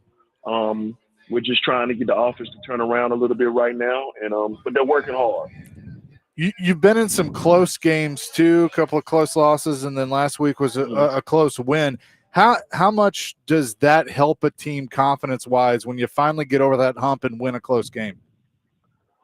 Oh, it helps you confidence-wise big time. I think with the work that we've been putting in, it just shows that we're able to be in those close games and then finally pull one of those close games out. So the young men in our football program are excellent. They're working hard, and we just want to keep it going. Coach, I'd like to talk to whoever put you in the same region with Page and Nolensville. I'm fine with it. I've never had a problem with it. I'm the type of individual. We want to play the best. We want to be the best. We want to beat the best. So playing in that region, if you're from the outside looking in, it could have its drawbacks, but we embrace it. Oh, absolutely. And so taking on Glencliff, another Metro team, this could be a nice way for you with the win. If you're fortunate enough, we know how tough it is to get a win for any team. Could be a nice bounce for you as you head to the latter part of the schedule, isn't it? Absolutely. Absolutely. Just heading into this next part of the schedule. Coach Scott and his staff's doing an excellent job at Glencliff. I'm a Glencliff alum, so, I'm torn, but, just what they're doing over there with their football program, what we're doing here at Hillsboro, I'm just glad that, we're getting some eyes on Metro football. Oh, man, I love storylines like that. We're talking to Coach Brown at Hillsboro. You're only giving up 10 points a game. What's working on defense? Man, I'm gonna be honest. It's the film and the study time. My guys are really buying into being a student of the game, and it makes Fridays a lot easier. So if we're able to start forcing some turnovers with just allowing 10 points a game, we really have something special. Well, Coach, looking forward to doing the game tomorrow night. Best of luck, and we'll see you then. Thank you very much. I appreciate you guys. Absolutely. Let's talk to the homestanding coach. This game will be over at Glencliff. He is the head coach of the Colts. CJ Scott is on the line with us. Coach, how you doing? I'm doing all right. How y'all doing today? We're doing fantastic. Let's start with the turf. I know this is really cool that the Titans have been involved in this, and Metro schools all converting to the turf. I've been to some of the other schools that have gotten theirs. I know you have to be very excited to have that at Glencliff. Man, yes, it's a great opportunity finally to have a home game. Last couple of weeks we've been playing away, so a great opportunity to come home, play against my fellow teammate, Anthony Brown. I got another offensive coordinator, CJ Johns, is on there. So playing against one of your fellow teammates as childhood friend is a good opportunity. Now, how much time have you gotten to spend on the turf practice-wise, or will this be the first time? So actually, I got cleared yesterday. Okay. So yesterday was an exciting day, just able to be at home and do stuff on the game field that you haven't been able to do. So it's a good opportunity just to finally be at home to play a home game in front of our home fans. I always like asking coaches this that have played a lot of road games, as you mentioned. Do you feel like your team is battle-tested a few games into the season after playing in some tough environments on the road? Man, yes, sir. I think good practice gave us a good hand whooping. Then we didn't play Cheatham County in our second game, and and then we play Fairview. So like we're just trying to put a full game together where we play more than one half. Like Fairview, we played a good the second half. Cheatham County played good the first half. So we're just trying to put a game together. Is it going to be weird about 4:30 on Friday when you're like, all right, let's get on the bus. Oh, wait, we got a home game. Yes, that's gonna be real different. Just we can settle in a little bit. One of the things that we dealt with was when we dealing with Metro School is when the bus got to pick you up at 5:30. So by the time you travel outside county schools, it's just you only get like 20 to 30 minutes to warm up. Oh, my goodness. I hate that for you, Coach. We're talking to CJ Scott at Glencliff. I know it doesn't matter to kids today, but it matters to me and it matters to you. Glencliff has a rich history in the 50s, 60s, 70s, and 80s. Heck, they went to the state championship in 1999 and got out there. My good friend Greg Abner was a coach over there. So there's a lot of pride there. And I know the season's not going like you want to, Coach, but you still got pride, don't we? Well, actually, me and Brown and other CJ Jones was part of the '99 team. So me coming back here gives me a good opportunity to try to relive the history and try to build a program back up like it used to be. So I know it's gonna take a little time. I know it's gonna take a long time for kids to buy in, but Brown was one of the reasons I came back to side of coaching. And so like me having a friend like that give me the opportunity and just a little information was a blessing from him. So this is one of the reasons why I came back to coach. Oh, I love that. Do you have any good Coach Abner stories for me that you could tell on the air? No, I can't tell on the air, but Coach Abner always been one of those guys that show a lot of respect and leaders the right way. So Abner always a good guy in my book, no matter what. Him, Coach McPhail, Coach Schick. It's a lot of them. I can't name all of them at once, but it's a lot of them. You also got to play with an NFL veteran, a guy named Tim Dobbins, one of the best players I've ever seen in high school. How good was Tim Dobbins, Coach? Well, being a kid that was 6'2", his sophomore year was exciting to play with. And, with our senior class, it kind of made it kind of easy for him. But, I always wish the best for Tim Dobbins. I love it, Coach. That's good. Good stuff. Coach, with this being the first home game of the year, what do you want from your fans tomorrow night? Because I think that stadium needs to be rocking. Hey, I'm gonna be honest with you. Playing Hillsborough and the better of the south side of Nashville, Tennessee is a great opportunity. Going against my teammate, I want the fans to come out support. It's our homecoming. We got a class of '95 class reunion. It's just a lot of stuff that's going on. Field dedication. The mayor supposed to come. Dr. Better supposed to be here. So just an opportunity for everybody to come back and live the glory like we used to. Well, we're looking forward to being there and broadcasting the game. Thanks so much for doing this today, and good luck tomorrow night. Yes, sir. May God bless you. Absolutely. Coach CJ Scott from Glencliff joining us here on the program. And again, tomorrow, all our high school football coverage will begin at 6 o'clock with the Game Blitz. Connor Newt, Parker Kelly, and we'll have pregame coverage from Glencliff starting at 6:30 as they get ready to take on Hillsborough. We'll have more coming out here from Hermitage Golf Course. It's Chasing Big Joe, 102.5 The Game.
Off we go.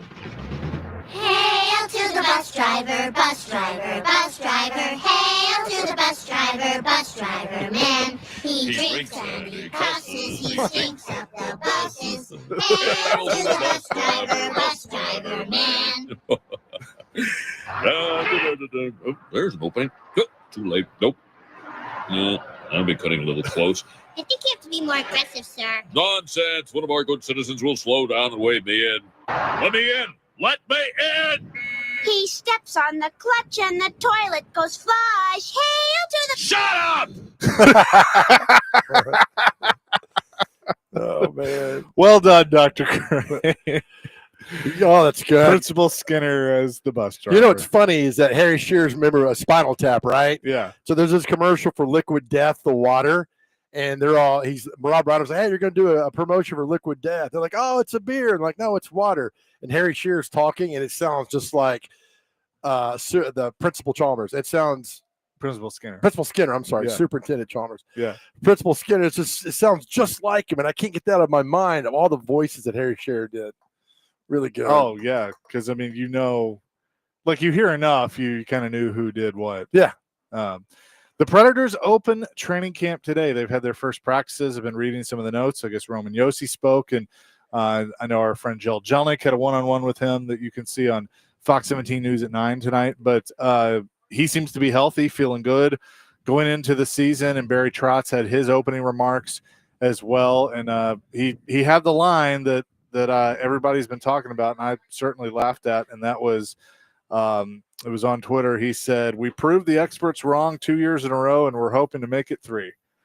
So I appreciate that sense of humor that he had, because there was so many expectations last year, but did say that he has no intention to trade Luke Evangelista, even though they have not been able to reach an agreement on a new contract yet. And Luke Evangelista is not at training camp right now until they get a deal done.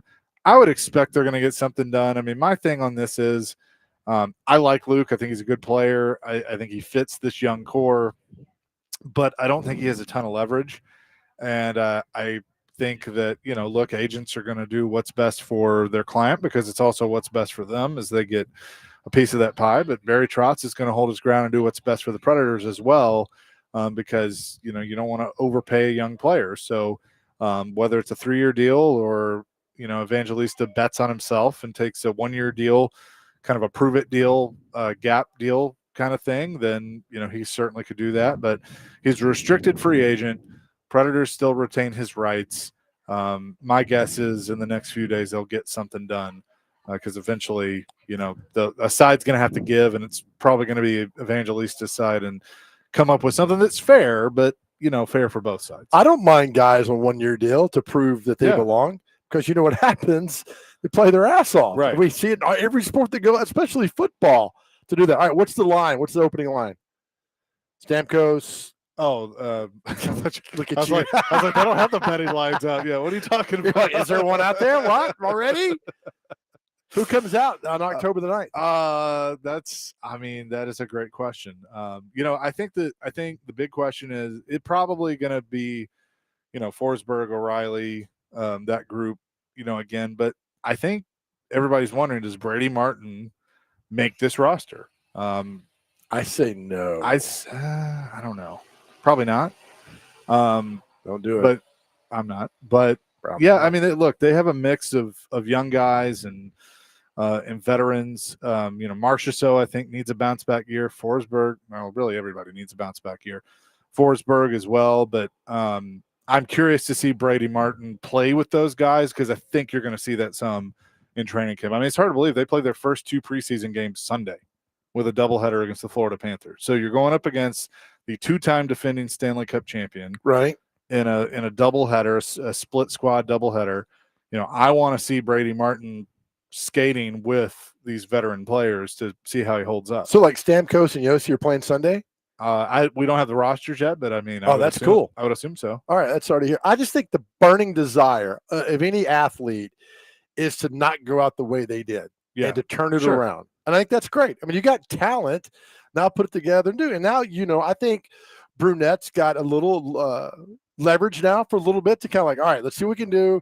Don't go out of the gate 0-8. We know how that's going to end, but start fast. I mean, if they start 0-5 again, they're going to have a new coach. What's the great point is you don't make the Stanley Cup in October, but you can lose it. But you sure as hell can lose it. Yeah. Some notes that came out of practice today and conversations that I've seen on Twitter is that, Barry Trotz and Andrew Brunette spent a lot of time this summer talking, and that Brunette has been changing his system some. Some of the players have talked about that the system has definitely adjusted, which I think needed to happen because, what they were doing wasn't working. Right. And, this is where a lot of pressure goes on Barry Trotz because he ultimately made the decision to stick with Brunette because he thought he was, as he said, a good young coach and someone that would be able to fix the issues that they had last year and be able to, change and adapt. And if it seems like that's what we're being told, we obviously have to see it. But if this team comes out, and really the first 2 years of Brunette, even the year before last, they rebounded and still made the playoffs, but they came out flat. And, last year, a lot of people commented on how flat training camp was. We're going to be there tomorrow, so I'm going to get there early to watch practice and look forward to kind of seeing that. But I mean, they really need to come out swinging early in the season. And I'm not, again, you can't win the Stanley Cup in October, but I want to see them come out with some jump and win some games early and show me, okay, this team is improved. So 3 weeks from tonight, right? Opening on October 9th? Yeah. Do they open that Tuesday on the road? No, the home opener is the opener. Okay, that's the first game. Yep. Good. I mean, so that's the thing is like they got some really good athletes. Start out hot and see what you could do, and it can happen. I mean, they were playing catch up after 5 games last year, and they never could catch up because it's a pretty damn good division as well as they go forward. So yeah, it'll be fun. I mean, look, we've talked all the time. Winning is so good. I mean, that Bridgestone Arena when they're okay, it's still a fun environment when they're rolling. For you that moved here and missed the playoff atmosphere at Bridgestone, I hope we get back there because I've never experienced anything like that in my life. The atmosphere at Bridgestone Arena when the Preds team's good. One thing I am curious of, and I would actually love to ask Barry this question. He's always kind of been of the belief of, if he overcooks a guy in the minors, like he's okay with that because he wants to make sure they're absolutely ready when they come to the NHL. And so if you look at this roster, there are a handful of veterans, and then there are some younger guys that, like Joachim Kimmel is a prime example, that have maybe gotten a cup of coffee at the NHL level, but they've pretty much been at the American League level for several years now. And I want to see some of those young guys take a spot from a vet. Like, nothing against Eric Holla, who they traded for, who's coming back. I want to see him maybe get pushed down a line because a young guy outplays him and takes a spot. I mean, that is what I'm hoping out of this training camp because it's time to see a Joachim Kimmel, a Zach LaRue, who's been with the big club, to take another step. Luke Evangelista, when he gets back in there, I think he's got another level that he's got to get to, in addition to what a Marchessault, a Forsberg, those guys can do. But these young guys, it's their time. Reed Schaefer, we've been hearing about Reed Schaefer for the last 3 years since they acquired him in the Matthias Ekholm trade. I'm ready to see what he can do at the NHL level. He needs to earn a spot. And so that's really what I'm looking for. Can Fedor Svechkov take a step forward as a young player? I want to see these young guys maybe take somebody's job. Who did Barry sign that's been here before that's back now? Is that Holla? Eric Holla. Okay. Yeah, it was a trade. Yeah, is he what they call a goon? No, he's not a goon, but he's like a third, fourth line guy. But a good player. I mean, he's a guy that's gonna bring you to the wall, man. He's got a little. I mean, I kind of think everybody has to do that a little bit these days. I like it. Look, I'm excited. It's fun. Like, I'm not any sort of a hockey expert. I'm a hockey fan, and I love the Preds. I mean, that's the way I am. So I like the fact that I come at it from a completely different perspective than you guys do. Yeah. Y'all know far more than I do. I'm just a fan. Before we go, Dr. Crane? Yes, sir. I need to play a game with you real quick, all right? European leaders or Preds prospects? Okay. All right. Michael Martin, European leader or Preds prospect? Michael Martin. Preds prospect. He is the Prime Minister of Ireland. You did not get it. Too bad. Victor Noringer. Preds prospect or European leader? European leader. He's a Preds prospect. You're 0 for 2. Come on, buddy. Victor Orbain. Victor Orbain. Preds prospect or European leader? European leader. You got one. Yeah, he's the Prime Minister of Hungary. Good job. We'll play that game another day. Proud of you. I'll give you one more. Jack Mateer. Is he related to John Mateer? No. Ooh, okay. I'm going to go Say his with name again. Jack Mateer. I'm going to go with a Preds prospect. Jack Mateer sounds like he would be the president of the prime minister of like Norway. Greenland. He is a Predator. Oh, damn it. Okay. He's a defenseman. All right, Jack Mateer is my new guy. All right, Jack, show me some good stuff. We will see them tomorrow at Preds training camp. So looking forward to that. We'll come back with more coming up next from Hermitage Golf Course. Chasing Big Joe, 102.5 The Game.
Hour number 3, Chasing Big Joe, 102.5 The Game here on this Thursday. We're at Hermitage Golf Course, Pella Windows and Doors Golf Tournament out here today, which is always a great thing, benefiting where is that coming from? The voice of God going on right now, benefiting breast cancer research. So we appreciate them for having us out here today.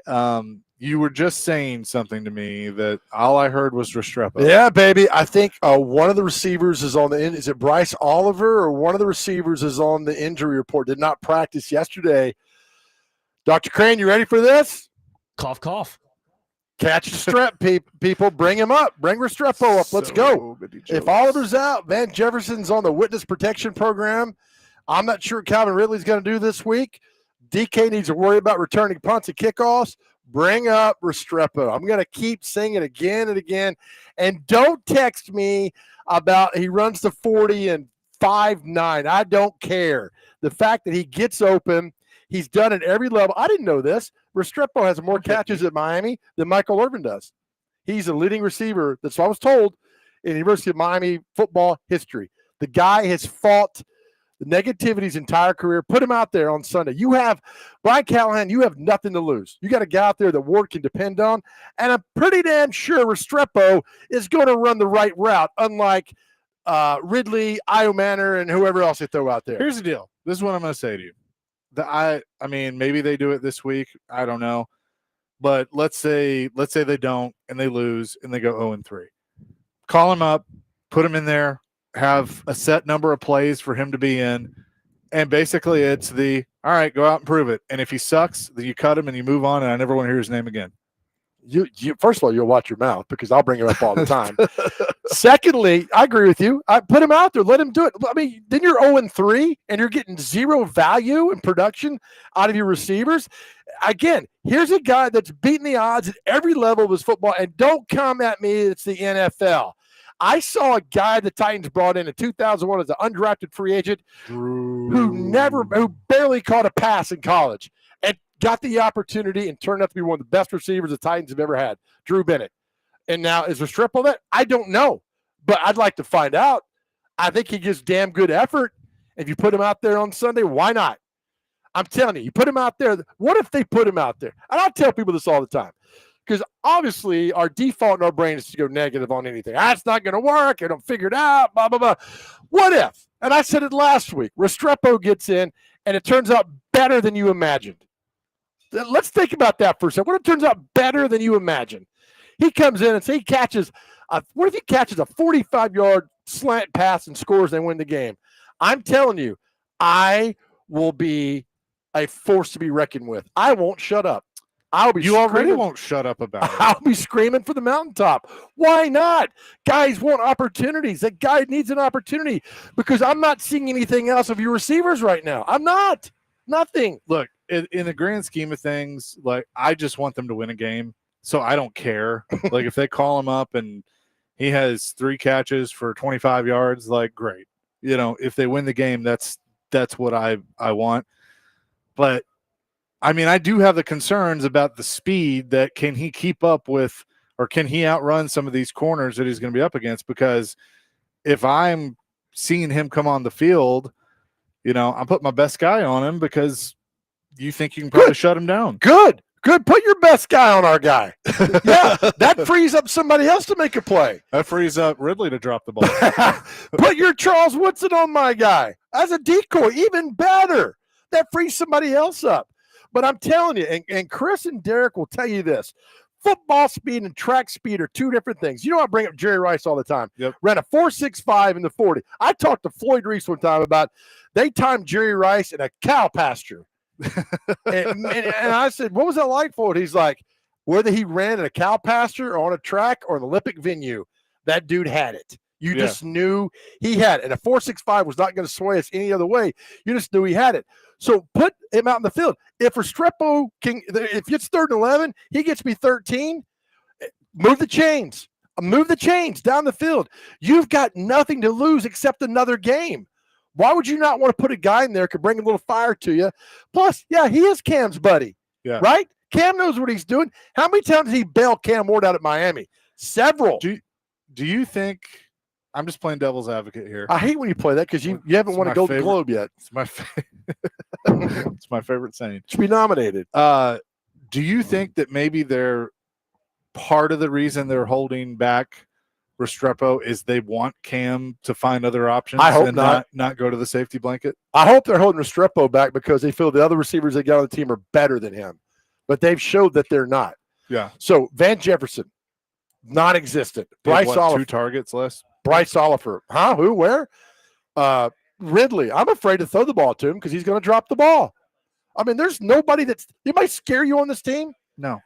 Should the Colts be scared of anybody? I respect Simmons, but offensive wise. Oh, offensive wise, no. Nobody scares you. I respect Pollard. I mean, He didn't scare me. And Restrepo's like a little gnat. I respect Cam, but he's still earning it. Yeah, he's earning it. Gets under your skin, and you jump it off. I mean, why not? He knows the role. He knows the routes. He's been here since May. That means he's 4 months into the system. You got nothing to lose. Nissan Stadium would go crazy if he caught a pass for a first down. They go crazy. Oh, I think so too. We love underdogs. We love guys of our own who said, no, you will never make it. We love the Rocky stories. That's a Rocky story. We love silly underdogs presented by Volunteer Hose and Gasket. Is that today? No, it was yesterday. Okay. Wednesday. Yeah, and Derek Mason said he should have taken MTSU last week. He's like, I should have do it, Derek. When they're underdogs, you should have done that, buddy. Thomas in Nashville on our text line, driven by WilsonCountyHoney.com, 615-737-1025. Joe, again, I totally agree. What do they have to lose? Give the kid a chance. At least you will know whether he can play or not. You get so tired of hearing about his 40 run time at the combine. Game speed is totally different than that. 9355, Callahan needs to hold an open tryout for the surrounding Nashville area. We need a Vince Papale. Could you imagine? Can you imagine Ricky Merritt running a crossing route? I can't imagine Ricky Merritt running across the living room. Right? Oh my gosh, they should totally do what's that to hurt? You might find a Vince Papale out there somewhere. Oh my gosh. Robert says all he needs to do is create separation and catch the ball. That's he doesn't it. have to outrun them. Thank you, Robert. That's it. And you can figure out the rest. You think Wes Welker ran a 3.840? No. Edelman? No. Mariani? No. They just got open. No, he did. My thing is, he just didn't look good in training camp. I mean, the opportunities he got, he didn't look good. Yeah, when you had Tim Boyle throw you the ball, I'd rather you throw me the ball. I can catch a duck if you throw it to me. He had Tim Boyle throwing the football. Have you seen me throw the ball? Yeah, I have. Okay. I'm sorry, I offended ducks. I apologize. But yeah, get him out there with his. I saw him in Miami versus very good college teams. Versus Florida last year, versus Cal on the road. Was he on the team that Middle beat? Yes. He was? Yeah, he was there for you. Van Pelt. Was it Brian Van Pelt or Scott Alex Van Pelt's son? Okay. The former Pittsburgh Panther quarterback. That's who it was. So he was on the team. Okay. But I'm telling you, why not, man? If you give me a good reason, why not? I'll listen to you. But there's not one right now because the receivers are non-existent. Van Jefferson was on the cover of my milk carton this morning, along with Bryce Oliver and whomever else they got out there. But, I mean, DK, great. Concentrate on returning the ball. That's your job. Io Manor, I love what you're doing. Keep working hard, buddy. Ridley, maybe one day you'll catch a pass over the middle. Highly doubt it, but you never know. 615-737-1025. Joe is still on the Restrepo bandwagon, and I think I'm going to call Brian Callahan and say, please do it just so he'll let this go. I would appreciate it. If you don't mind. Dr. Crane, what's our catchphrase again for Restrepo? It's a sickness you want to have, baby. Catch the strip. X marks a spot. The catch. Damn it, we rehearsed this. X marks the catch. Yes, sir. Thank you. You sounded so defeated. We work on this in the pre-show meetings. By the way, two things. Yesterday, Dr. Crane brought us some pizza from Nico's, which is his pizza place. So good. Tell us a little more about it because it was fantastic. Thank you, guys. Yeah, it's just my little food tent thing. It's a taste of old Nashville coming back, hopefully. Okay. So my grandparents had a restaurant called Lorenzo's, and it's my ultimate goal to kind of bring it back. So bringing back a taste of old Nashville.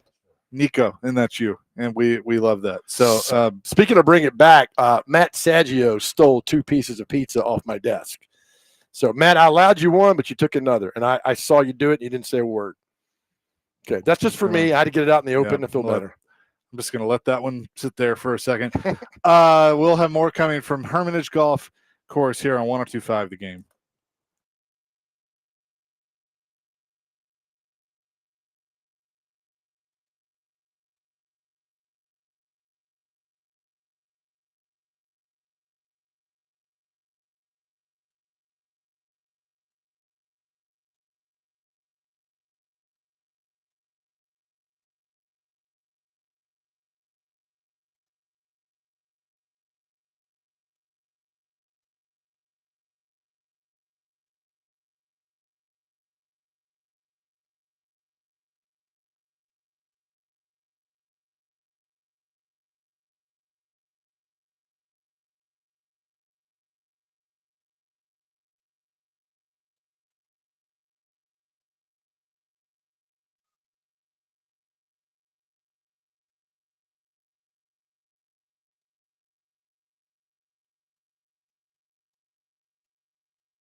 Yeah. Hey, the Commodores return to First Bank Stadium this Saturday, and they'll take on Georgia State. Pregame at 5 and kickoff at 6:30 on 102.5 The Game. Vandy football presented by Gary Force Acura, Jimmy Kelly Steakhouse, and Smoky Mountain Tops. Speaking of Jimmy Kelly Steakhouse, that's where DVD is going to be tomorrow from 3 to 6 as they celebrate the opening of the all-new rooftop dining area. It's also a great place that you can go before or after the big Vanderbilt game coming up Saturday night. Oh, I love Jimmy Kelly's. Oh, who doesn't? I love Jimmy Kelly's. That was that is the McCabe big, or was before my dad passed away, but the McCabe big celebration spot. Nice. Birthdays, anniversaries, what have you. And now they got a rooftop? Yeah. Oh, man, even better. It's really, really, it's Nashville, which is good about that. All right, so let me ask you a question. I'm very positive in everything I do. I like positivity for the most part. What coach can I not stand at any level? Trent Dilfer. Who do they play Saturday? Tennessee. I need Heupel and Josh. We met you at SEC Media Days. We all became buddies. I need you to drop 125 on UAB on Saturday. I need you to punish Trent Dilfer on Saturday. People are like, why don't you like Trent Dilfer? When he came to Lipscomb Academy, he made it about himself. Now, why we like high school football, it's pure. It's about the kids. It's about the kids and the communities. And we got some great high school coaches in Middle Tennessee. Dilfer was the 180 of all that. He was about me. And I think he ruined Lipscomb's program for not now, but at the time he was there, what he's done, he ruined that. And now he goes to UAB and thinks he can take the same garbage to UAB, and he's been an abject disaster at UAB because you can't be about yourself. It's about loving on these kids. Yeah, you got to be tough on them, but you cannot install yourself as the biggest thing ever. And it's gone wrong. I need Heupel to put UAB fans out of their misery tomorrow and show Dilfer, hit the road, pal. Well, look, I like it when these former athletes, go to high schools and coach and all of that. I mean, we see what Tim Hasselbeck's doing at Innsworth. Who does he mention every week first? The kids. kids. About the kids, not about him. Yeah. No, 100%. Right? I mean, his brother is there, and Ben Jones and Leroy Harris and others. His dad was helping coach and all that stuff. So I appreciate it, but I agree.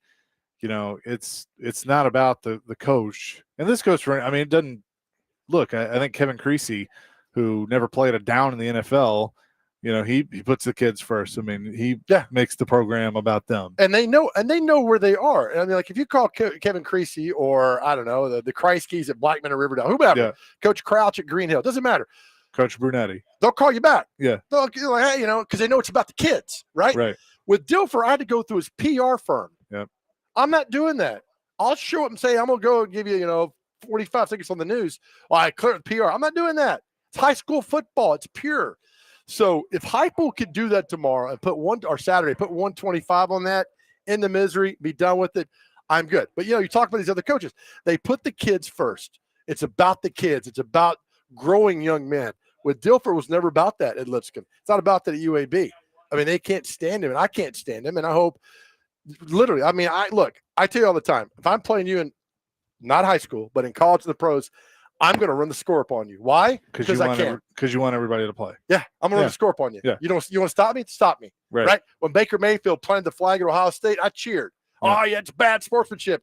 You know what? Win the game. Yep. Don't let me do that. Don't let Sidney Crosby skate around Bridgestone with the cup. Right. Don't do that. I don't mind. I'm going to beat the snot out of you. That's what it is. That's competition. So if Dilfer can go up there and get his butt handed to him, I'll be really, really happy on Saturday. 615-737-1025. Thank you for that. Yeah. Trent 3480 goes. Trent Dilfer is absolutely the worst quarterback to ever win a Super Bowl. Prove me wrong. Oh my God, what a great question. I mean, you got Roethlisberger in 05. I think he went 9 for 20 in that game. Well, I think he's talking overall. Like Dilfer and Brad Johnson are always the answer to the trivia questions of kind of not mainstream quarterbacks to win a Super Bowl because their defense won it. Yeah, that's a great. On my mind, I'm going back to all the Super Bowl winners. You're right. Well, I mean, you got Nick Foles. Flacco? Would you put Flacco in there in 12? No, I mean Flacco's better than. That's a great question. Flacco's still in the league, so I mean, I think that goes for something. Nick Foles, yeah. Nick Foles is one. I mean, I wouldn't classify him worst. Nick was okay. He got the job done. no, yeah. I mean, he could actually run. I mean, I think we can agree that the Bucks or the 2000 Ravens don't win the Super Bowl if not for those defenses. Yeah, I think you could be quarterback. Yeah, and I say that in an endearing term. You could have been quarterback for the Ravens or the I would take that Bucks defense over the Ravens defense. Not a chance in hell. No. They're good. Their 0-2 Bucks is good. That Ravens defense. I mean, they had how many Hall of Famers? Derek Brooks, Sapp, Lynch, Barber. Yeah, that's right. 4. Yeah. Ravens, Ed Reed, Ray Lewis. We're leaving somebody out. Don't hate us, Ravens fans. Yeah, we are. They had a really good offensive line. Who's the big man that passed away in the middle? Saragusa. He's not a Hall of Famer, but he was damn good. Yeah. Occupied. Suggs on that team in 2000? I don't think so. Oh, that's a good question, man.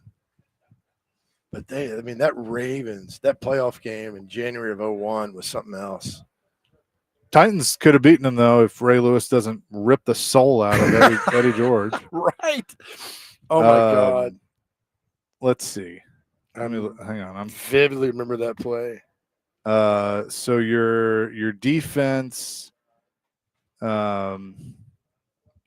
Lewis, Chris McAllister, was he good? He was good. Net Hall of Famer. Rod Woodson was on that team. Hall of Famer. Offensive line, Ogden was on that Hall team. of Famer. Yep. Jamal Lewis, really good. Dilfer. Blech. Yeah, I feel like we are forgetting something. Ed Reed. Did Ed Reed pull up? I don't know if Ed Reed was on that team. He wasn't drafted yet. Yeah. Okay. Right. Yeah. He was on the 12 team. Thanks to David Janes. Thank you. David Janes. And because Ray was pretty young. That would have been his 5th year in the league, I think. Yeah. He was 25. So what made him so damn good? I don't know. Ray Lewis. Kevin says, I'm detecting Big Joe would not hang out with Dilford Applebee's on a Friday night for half price late night apps. Oh, I'd love to have a word with him. Absolutely have a word with him. Josh said Brad Johnson in Tampa. Peter Boulware was on the Ravens. Ray Lewis, Jamie Sharper was a good outside linebacker. Corey Harris was on there, former Vanderbilt player, was on that team. Kim Herring was a strong safety on that. Dwayne Starks was really good. Rod Woodson was really good. One texter says Rod Woodson is the greatest corner of all time. Prove me wrong. Pretty good. And former Henry County Patriot John Hudson, who's now a football coach in Henry County, was the long snapper on that Ravens team. Oh, wow. He graduated with me in high school. He played at Auburn back in the late 80s. Name recognition, the Bucks have put more in, but I think the Ravens 2000 team was the best scoring defense, if I recall, of all time. Yeah. For sure. Coming up next, we'll continue this discussion out here at Hermitage Golf Course, the great golf tournament by Pella Windows and Doors of Nashville. By the way, we had some fun the other night at ML Rose, the new one in East Nashville. We did. We enjoyed the wings. You enjoyed the pretzel bites and the queso. I know? Yes, you did. Yes, you did. I didn't let you have a single one of them. No, you did not. You were like slapping my hand. But that's a great location. It's awesome. It is a tremendous location. So we appreciate them for having us out there, and we'll definitely be going back. We'll be doing more work over it. Plus the general manager at Melrose. Yeah. Where did you go to high school? McGavick. Yeah. I'm telling you, you'll learn everything good came out of McGavick. Yeah. Yeah. Thank you, Josh. Yeah, it was good. Really cool to be out there for sure. We'll have more coming up next. Chasing Big Joe, 102.5 The Game.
I know I was falling in love. Chasing Big Joe, 102.5 The Game on this Thursday out at Hermitage Golf Course. One of the positives with the Titans has been the special teams in John Fossil, a.k.a. Bones Fossil.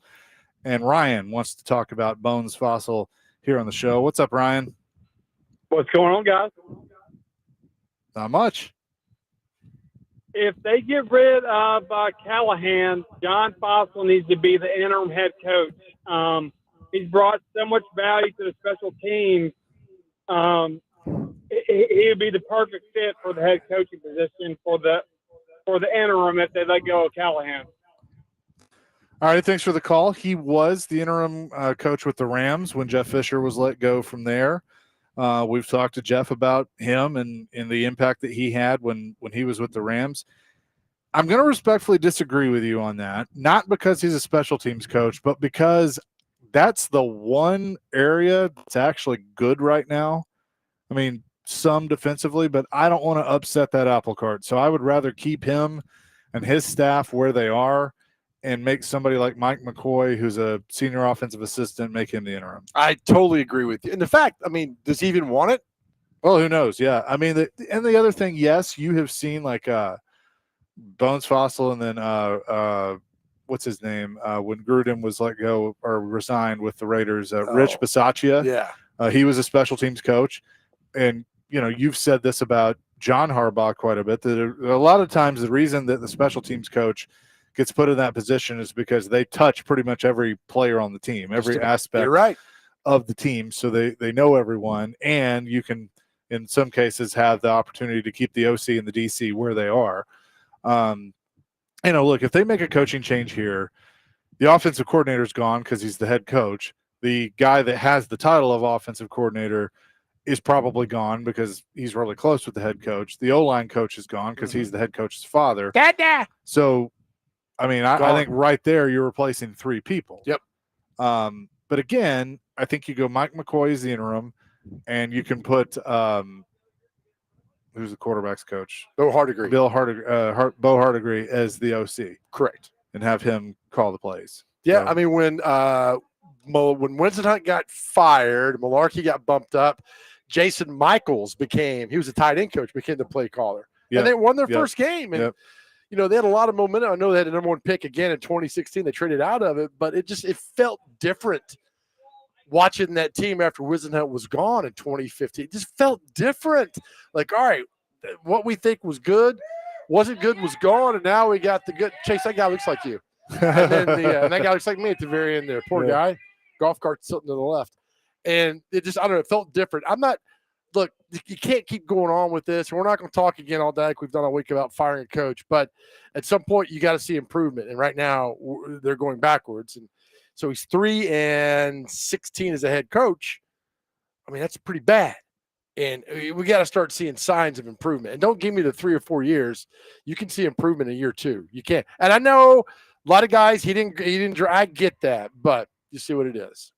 It's always funny when I see things on Twitter that I want to bring to Big Joe's attention that just will make him laugh. That does make me laugh. Thank you. You're welcome. Right?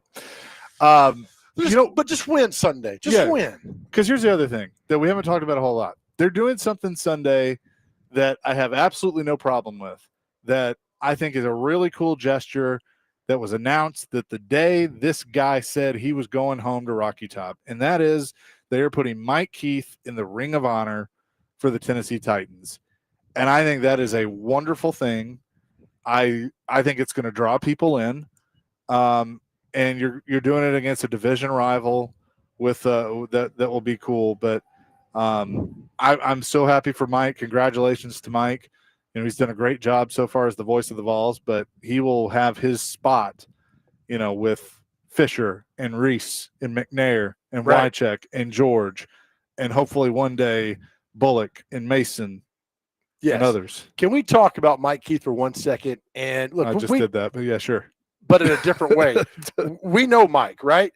Mike has been so generous talking to you, to Greg Pogue, to me about the world of being an announcer and play-by-play when he didn't have – it reminded me of the story of John Ward. If people would send John Ward a tape, he'd write a little critique and send it back to him.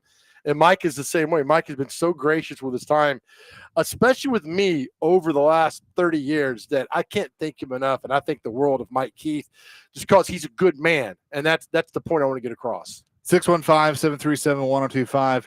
Trey wants to weigh in on the Titans talk. Trey, what's up? Hey, buddy, how you doing today? Doing fine. Hey, I want to ask you, okay, if Cam Ward continuously, I know he is improving a little bit upwards, but if he continuously to play the way that he's playing, do you think we need to go out and get a veteran quarterback at the wire?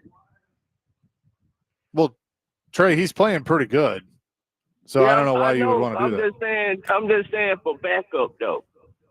Oh, as a backup? I mean, if he's playing well and he's healthy, then no. I wouldn't. Okay. All right. Thank y'all. Y'all have a good day. Thanks, Trey. Yep, appreciate it. I mean, I appreciate the call, appreciate the question, but no, I wouldn't waste an asset on doing that. Exactly. I mean, if your guy's staying on the field and he's playing well, then yeah, you don't worry about it. The backup's sitting there holding the clipboard. That's right. Which is what you want. And nobody's really claiming to be on the Titans if you're a backup on another team at 0-2. Kevin in Florida, who is a loyal listener, but he likes to disagree with us sometimes, says, leave Callahan alone. Clark Lee went 2-10, 5-7, and 2-10 again his first 3 years. College football and pro football are two very, very different things. So, all right, Callahan goes 3-14 last year. Say he goes 4-13 this year, 3-14 next year. You gonna give him a fourth year? Nope. You ain't giving him half the second year. No. Kevin, we love you, brother. We love you, but it ain't happening. It is more about – okay, here's where I'll make the comparison. Clark Lee got to Vanderbilt, and that cupboard was bare. There was nothing. I mean, he had nothing to work with. That was a program completely in a rebuild. They go 2-10, and then, they get some guys in through the portal and, do a little bit better at 5-7, but then they kind of went to the same thing again. He changed the way that he did some stuff, brought in Jerry Kill, brought in Tim Beck, obviously got Diego Pavia, and it made that place do a complete 180. Yeah. Made it pop. And so he's riding that momentum and doing a good job doing it. The NFL, you got to build through the draft. And unfortunately, this team has to be bad in order to get those draft picks and build through the draft. And that's basically what they've been. But the head coach can't be a part of the problem of you losing games. And I believe the head coach has been a part of the problem of them losing games. You just summed that up perfectly, my friend. Perfectly. Clay has a Titans comment. Hello, Clay. Boys, how we doing? We're good. No. Uh-oh. Dr. Crane throws in the dynamite now. Yeah. All right, what you got, Clay? Big Joe, I got a question for you. Question of the day. Question of the day. Sure. Do the Titans win a football game?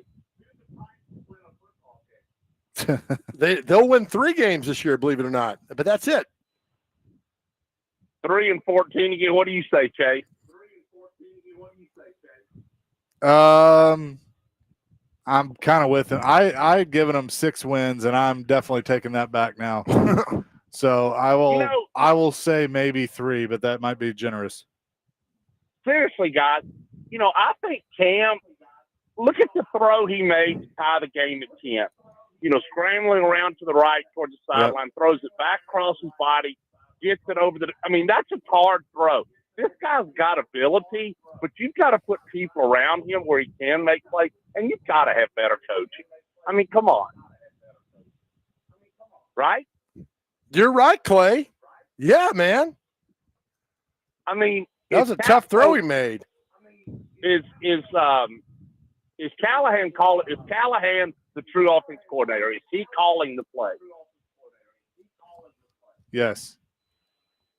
So I don't know. I mean, I try to be positive. I want the Titans to, be good. I want them to win a championship in the city, but I tell you, man, it's going to be a long year. That's all I can say. Thank you, Clay. Appreciate Thanks, pal. See you, boys. Yep, good. Good stuff. See you, mate. Okay. Coming up next, we'll put a bow on things, tell you what day it is, and celebrity birthdays, and the mashup. Chasing Big Joe, 102.5 The Game.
Chasing Big Joe, 102.5 The Game on this Thursday. Hermitage Golf Course today. We've enjoyed being out here. Pella Windows and Doors does their golf tournament, their annual golf tournament. We have some people playing in it and raising money for breast cancer awareness. You know, we're getting into those months, but really it should be every month. I mean, that's, you know, one thing obviously my dad, but I've had other family members succumb to cancer. We know so many people that have that. It should always be on top of minds, but Pella doing a great job. Yes, and to help with all directly of that. or directly, we all know somebody has been affected with breast cancer. And anything you do research-wise or give money to help do that and battle that, amen. Yeah, I am with you on that. So with that, let's get to what day is it and celebrity birthdays. And, of course, it is brought to you by our friends at Jarrett Companies, as my computer just took the read away from me. Thank you for doing that. Jarrett Companies, Inc., the backbone of Middle Tennessee construction scene since 1997. JarrettCompaniesInc.com, above and beyond industry standards. All right. First on the list, we have Chiropractic Founders Day. So shout out to those. Shout out to Don. First Love Day is today. Let's see. Free Queso Day is today. So if you go to a restaurant, I wonder if they do that. Let's see. Hug a Greeting card queso. writer day. Interesting. International welcome. Equal Pay Day. International Read an Ebook Day. There are a few books out there you might read. Nice. Let's see. Rice Krispies Treat Day. Okay, love me some of those. National Respect Day. National Red Velvet Cake Day. Delicious. World Bamboo Day. World Water Monitoring Day. So we're just going to water and monitor water. I don't know. All right. National Cheeseburger Day is today. And to wrap it up, we have National HIV, AIDS, and Aging Awareness Day. So make sure you worry about that.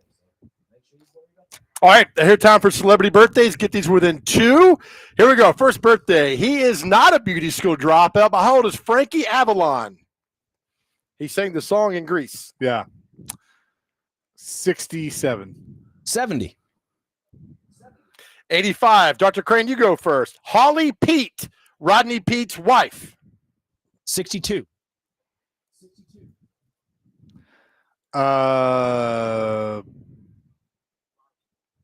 71. 61. Dr. Crane's on the board. Chase, you go first. I need to keep my wife's name out your mouth. Jada Smith. 46. 52. 54. Dr. Crane's up 2-0. Dr. Crane, you go first. Actor James Marsden. 70. 64. 52. He married a girl from Mount Juliet High School, by the way. Chase, you go first. Jason Sudeikis. 58. 54. 50. Dr. Crane, you go now. Gospel singer, Nashville legend, Bobby Jones. 62. 74. 87. Chase, you go. Rapper Exhibit. Ooh. 53. 58. 51. Chasers on the board. Dr. Crane, you go now. Ricky Bell from Bell Biv DeVoe. 55. That's a good guess. 56. 58. We're tied at 2. Chaser, one of your favorite actors, Patrick Schwarzenegger. How old is Pat Schwarzenegger from White Lotus? 42. 50. 32. Chase, you go now. Lance Armstrong. 53. 57. 54. Chaser storms back 3-2. Dr. Crane, you go first. Scotty Bowman, legendary NHL coach. Scotty Bowman. 68.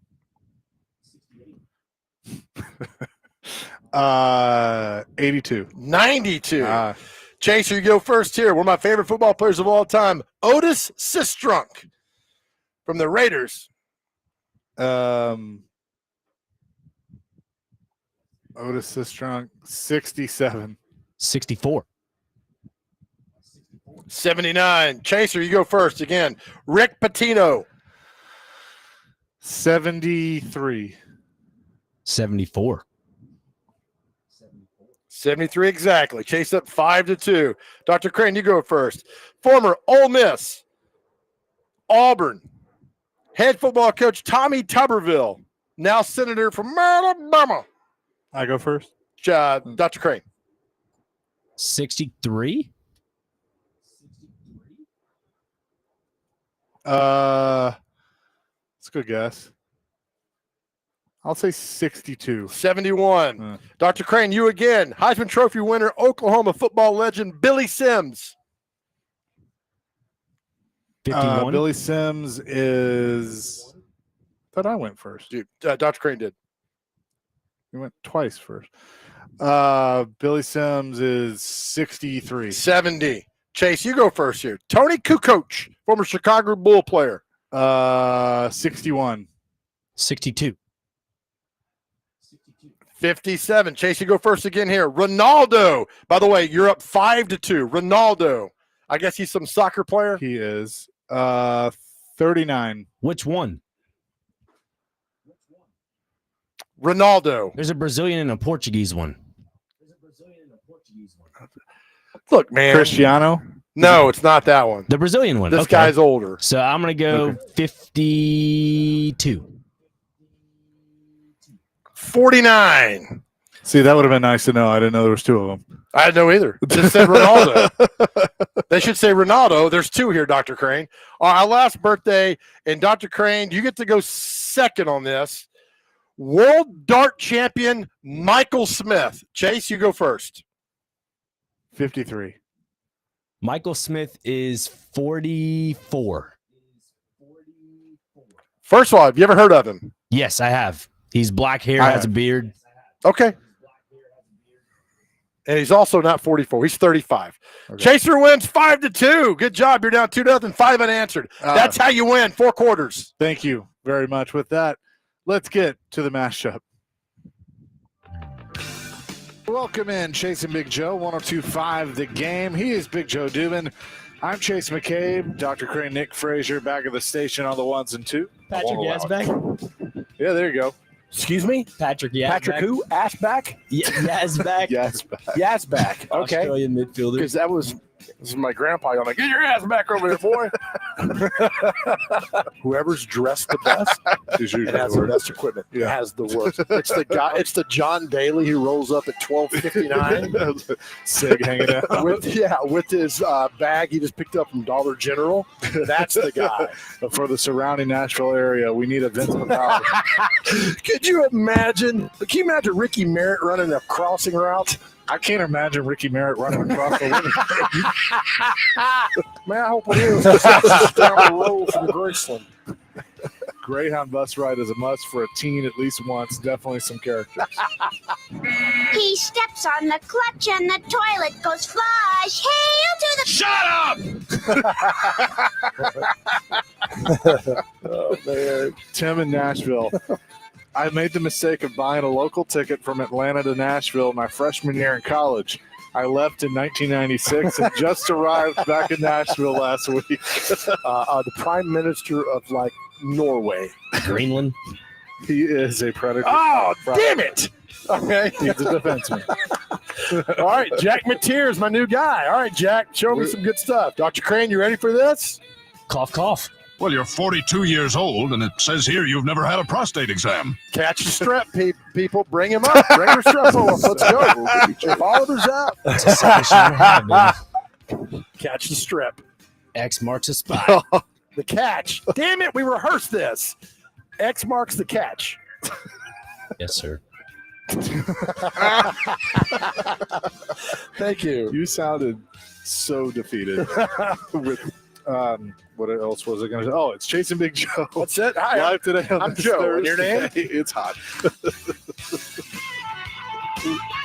Oh, that was very, very good, Dr. Crane. That is going to do it for us today here on the program. DVD coming up next. Yeah, as we always leave the show to our guys out there, we tell you all the time that we love you. If you're struggling, please reach out to talk to somebody. If you need to immediately, it's called 988 on your cell phone. Somebody's always there. Or we'll partner up with Unity Psychiatric Care right here in Middle Tennessee, professional, affordable help that can get to you and help you change your life. It's secure. It's confidential. I just need you to go there. You know why? Because I need you in this world, because the world's a better place because you are here. Your value is so amazing. I need you to know that. Know that we love you, more importantly, more than anything else in this world. God loves you. Amen to that. Peace, love, rock and roll. DVD coming up next. 102.5 The Game.